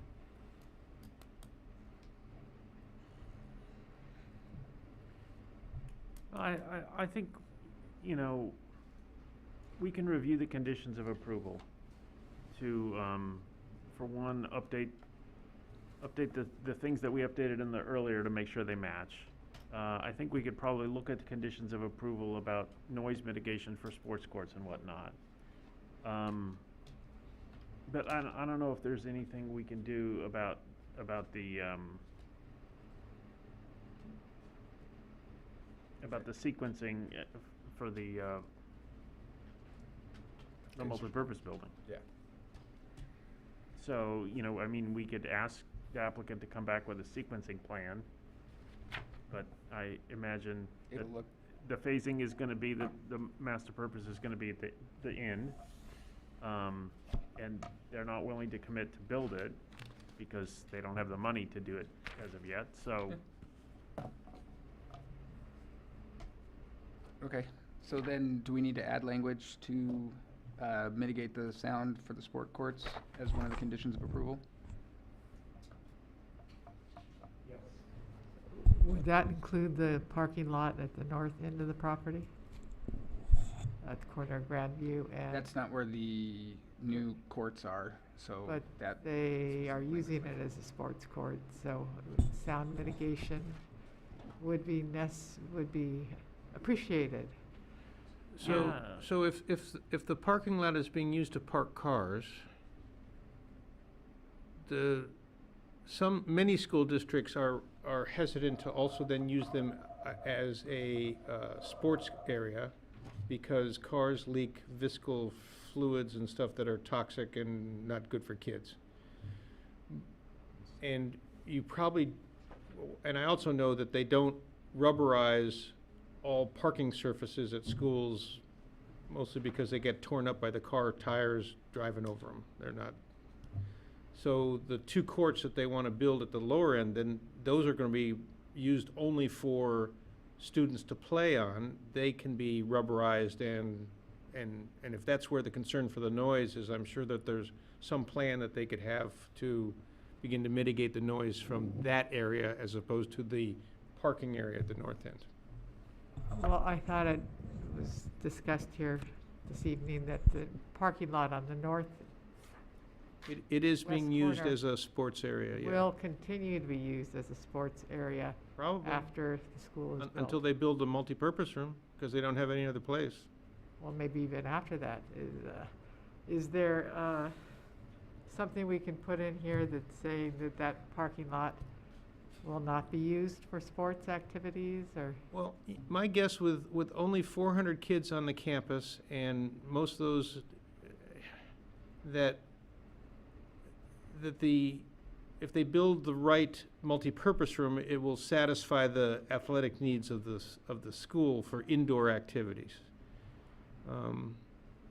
That's I mean, because we're long not way dealing with a away. lot of kids. Yeah.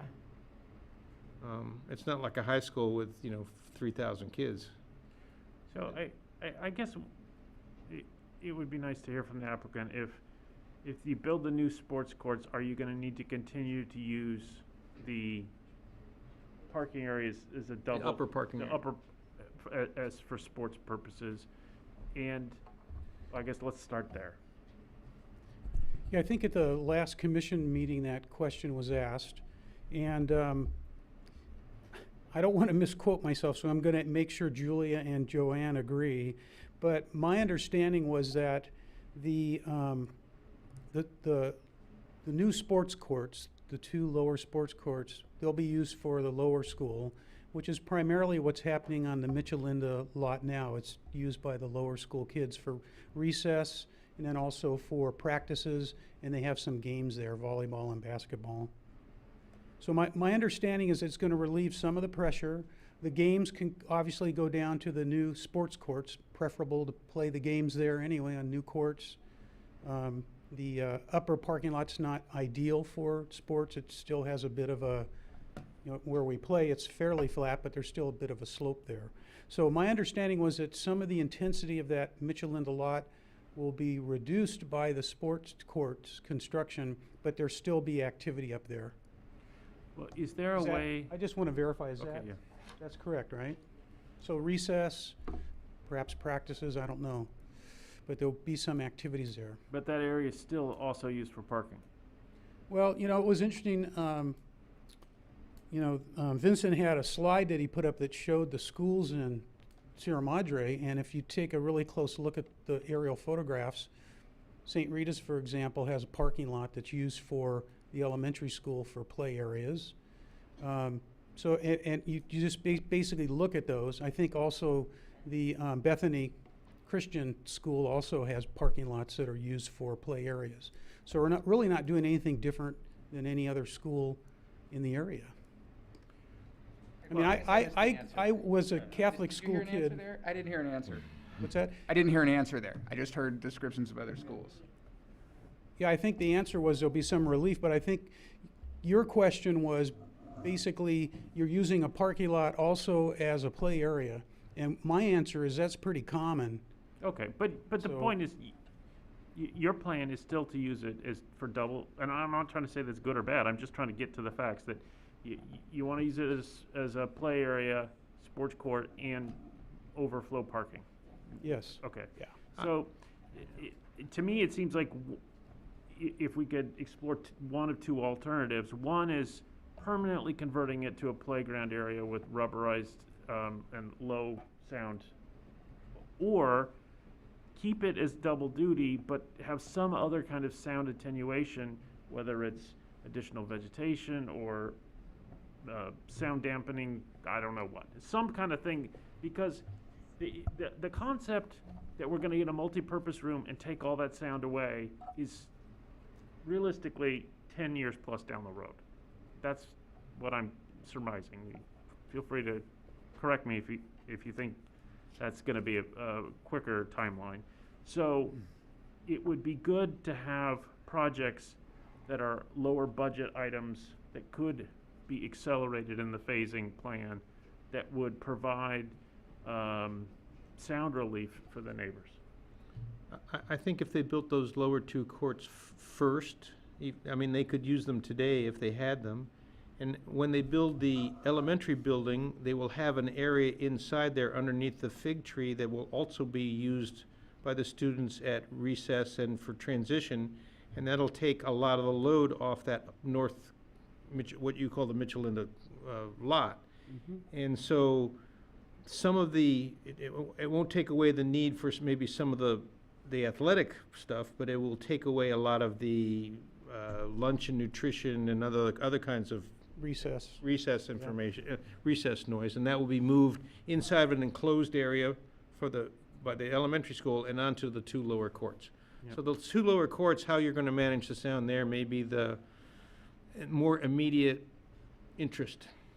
So it seems like if we can't do a phasing plan that includes the multipurpose room, maybe we could do a phasing plan that accelerates the lower sports courts and sound mitigation measures for the northern area, because that seems like it would provide some more immediate relief and also be budget worthy. You're looking for an answer, huh? Yes. Well, Again, or as I've maybe the middle indicated- ground is to do the sound mitigation immediately.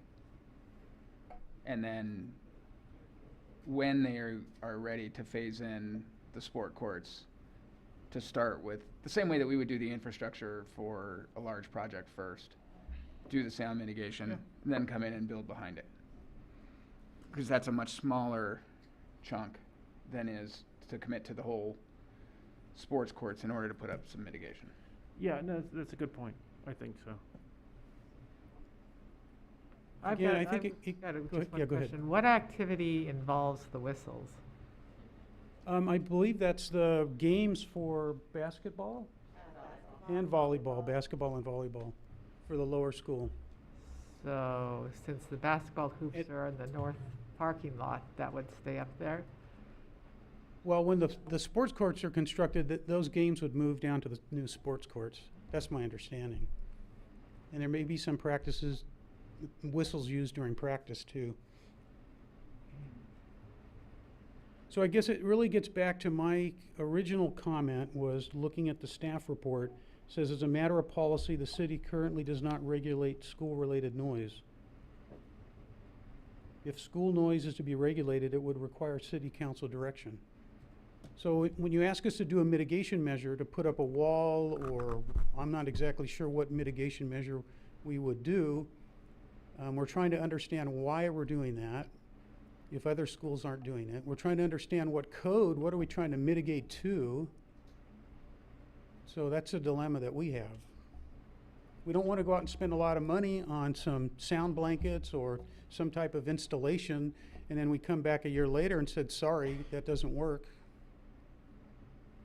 Well, again, I think this goes back to the issue of enforcement of performance standards versus design to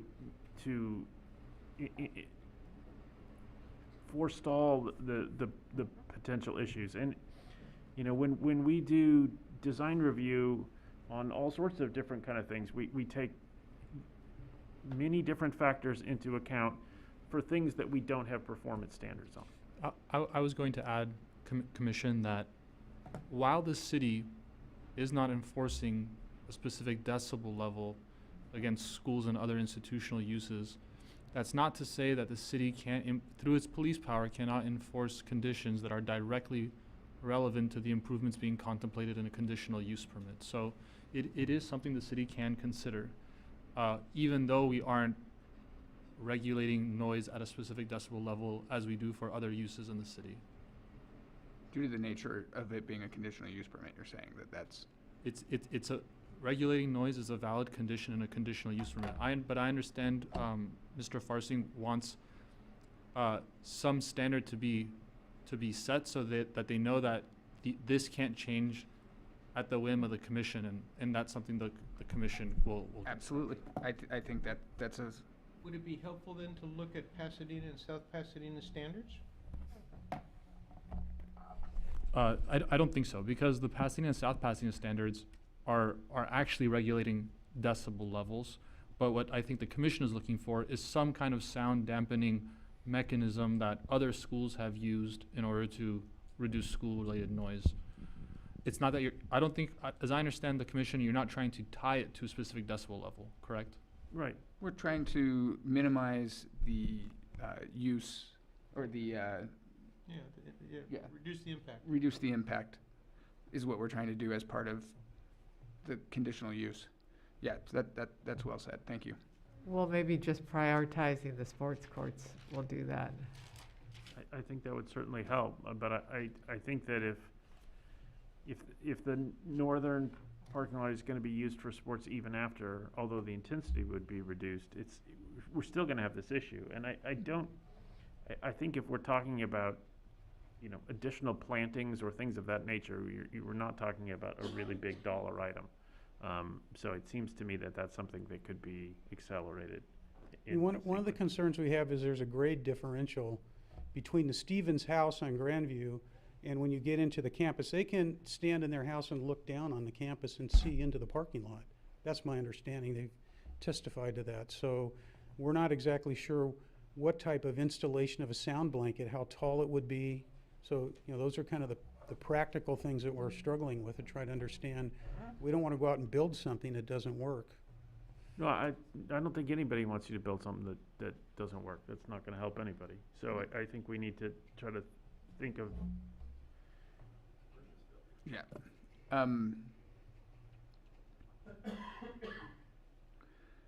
Kind of a more fundamental question. By right, they can build... Is there a limit to how many students, like, is there anything in the institutional zone that they're currently covered under that would limit the number of students that they can have there? There is a limit, and the limit, I believe, is under the condition. 400 is the limit under conditional use permit? It was 5, and that we made it 4 Right. as part of that. But to your question, under the institutional zone, under our municipal code, there's no such limit there's no cap on number of students in the municipal code itself. This is a permit unique to Alverno. Okay, so currently and forevermore, because you said there's no timeline with it, it's 400. 400, unless amended by this commission. Okay. So that would be the high end of the impact that, and I think I heard something 350 plus students right now, so 370. No, you're not. 350. So we're most of the way there. So mitigation efforts from here would be close to terminus of what needs to be mitigated. So that's something to consider. But I would recommend that we continue this and ask staff to work through potential mitigation measures that are not necessarily permanent that will help with something with noise. There's a ton of schools right down the 110 that are right next to the freeway that probably have had to mitigate a bunch of freeway noise.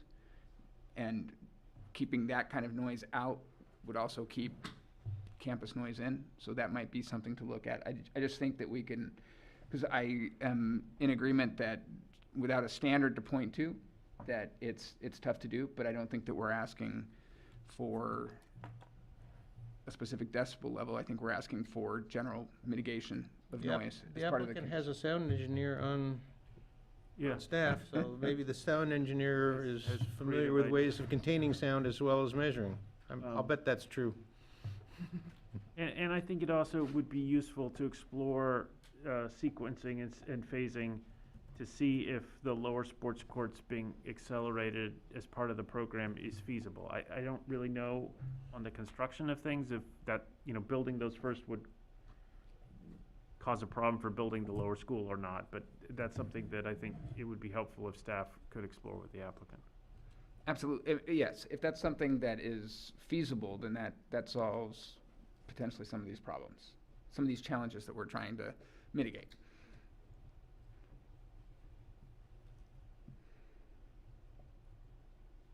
Would the applicant like us to continue this to a date certain?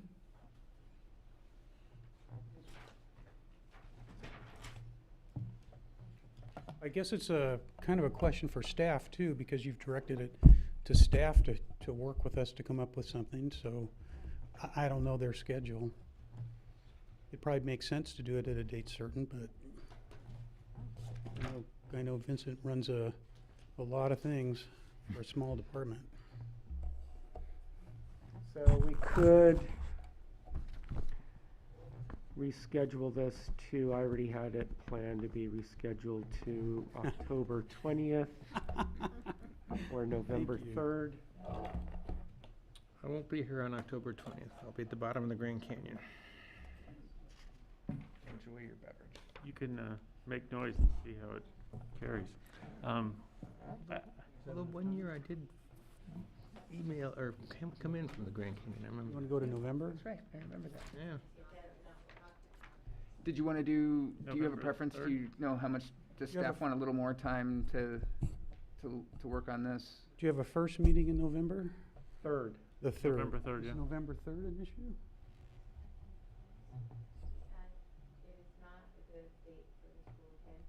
November 3rd is not. What about the second? What's the second planning commission meeting? Don't have one. Oh, you don't? You'd have to set a special meeting, or you, Don't have Yeah, one? we have a, Oh, do we on the 17th? That's before Thanksgiving? yes. Let me see. We can do the 17th. Okay, so I guess we're looking for, is that okay to the applicant? you okay with the 17th? I think, Julia, you okay? They're looking at the school calendar.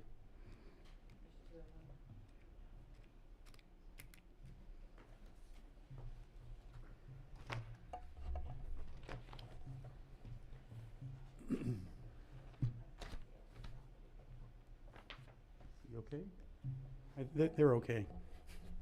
Thank you. You're welcome. So I guess I'm looking for a motion to continue this public hearing to a date certain of November 17th. So moved. I'll second. All those in favor? Aye. Motion carries. Planning Commission reports. I got nothing. Planning and Community Preservation Department reports. I might cancel the October 20th meeting. We thank you. And I have no reports. All right.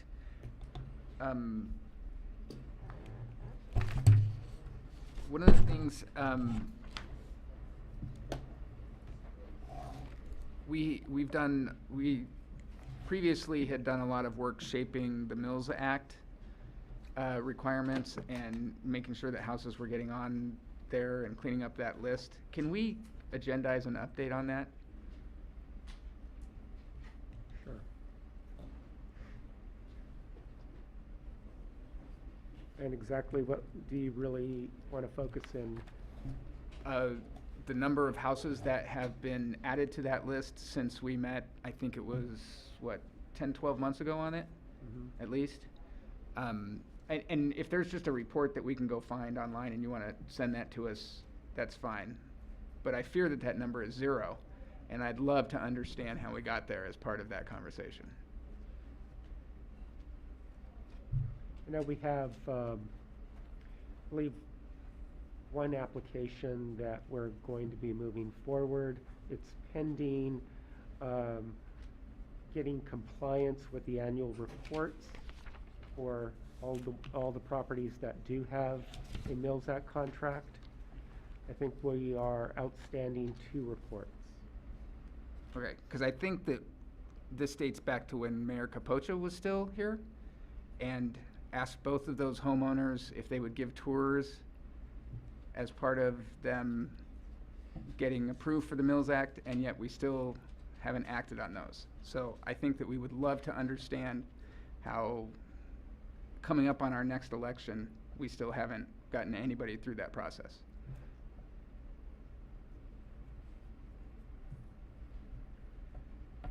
That's the only thing I have. Did anybody else have anything they'd like to agendize for future meetings? Maybe later. We've had enough for a while. Yeah, I'm ready for like a bathroom remodel or something like that. Wouldn't that be great? I would love it. What?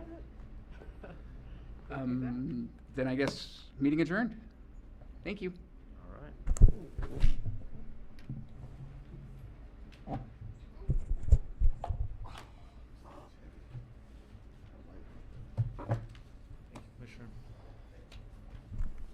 Since I stood up.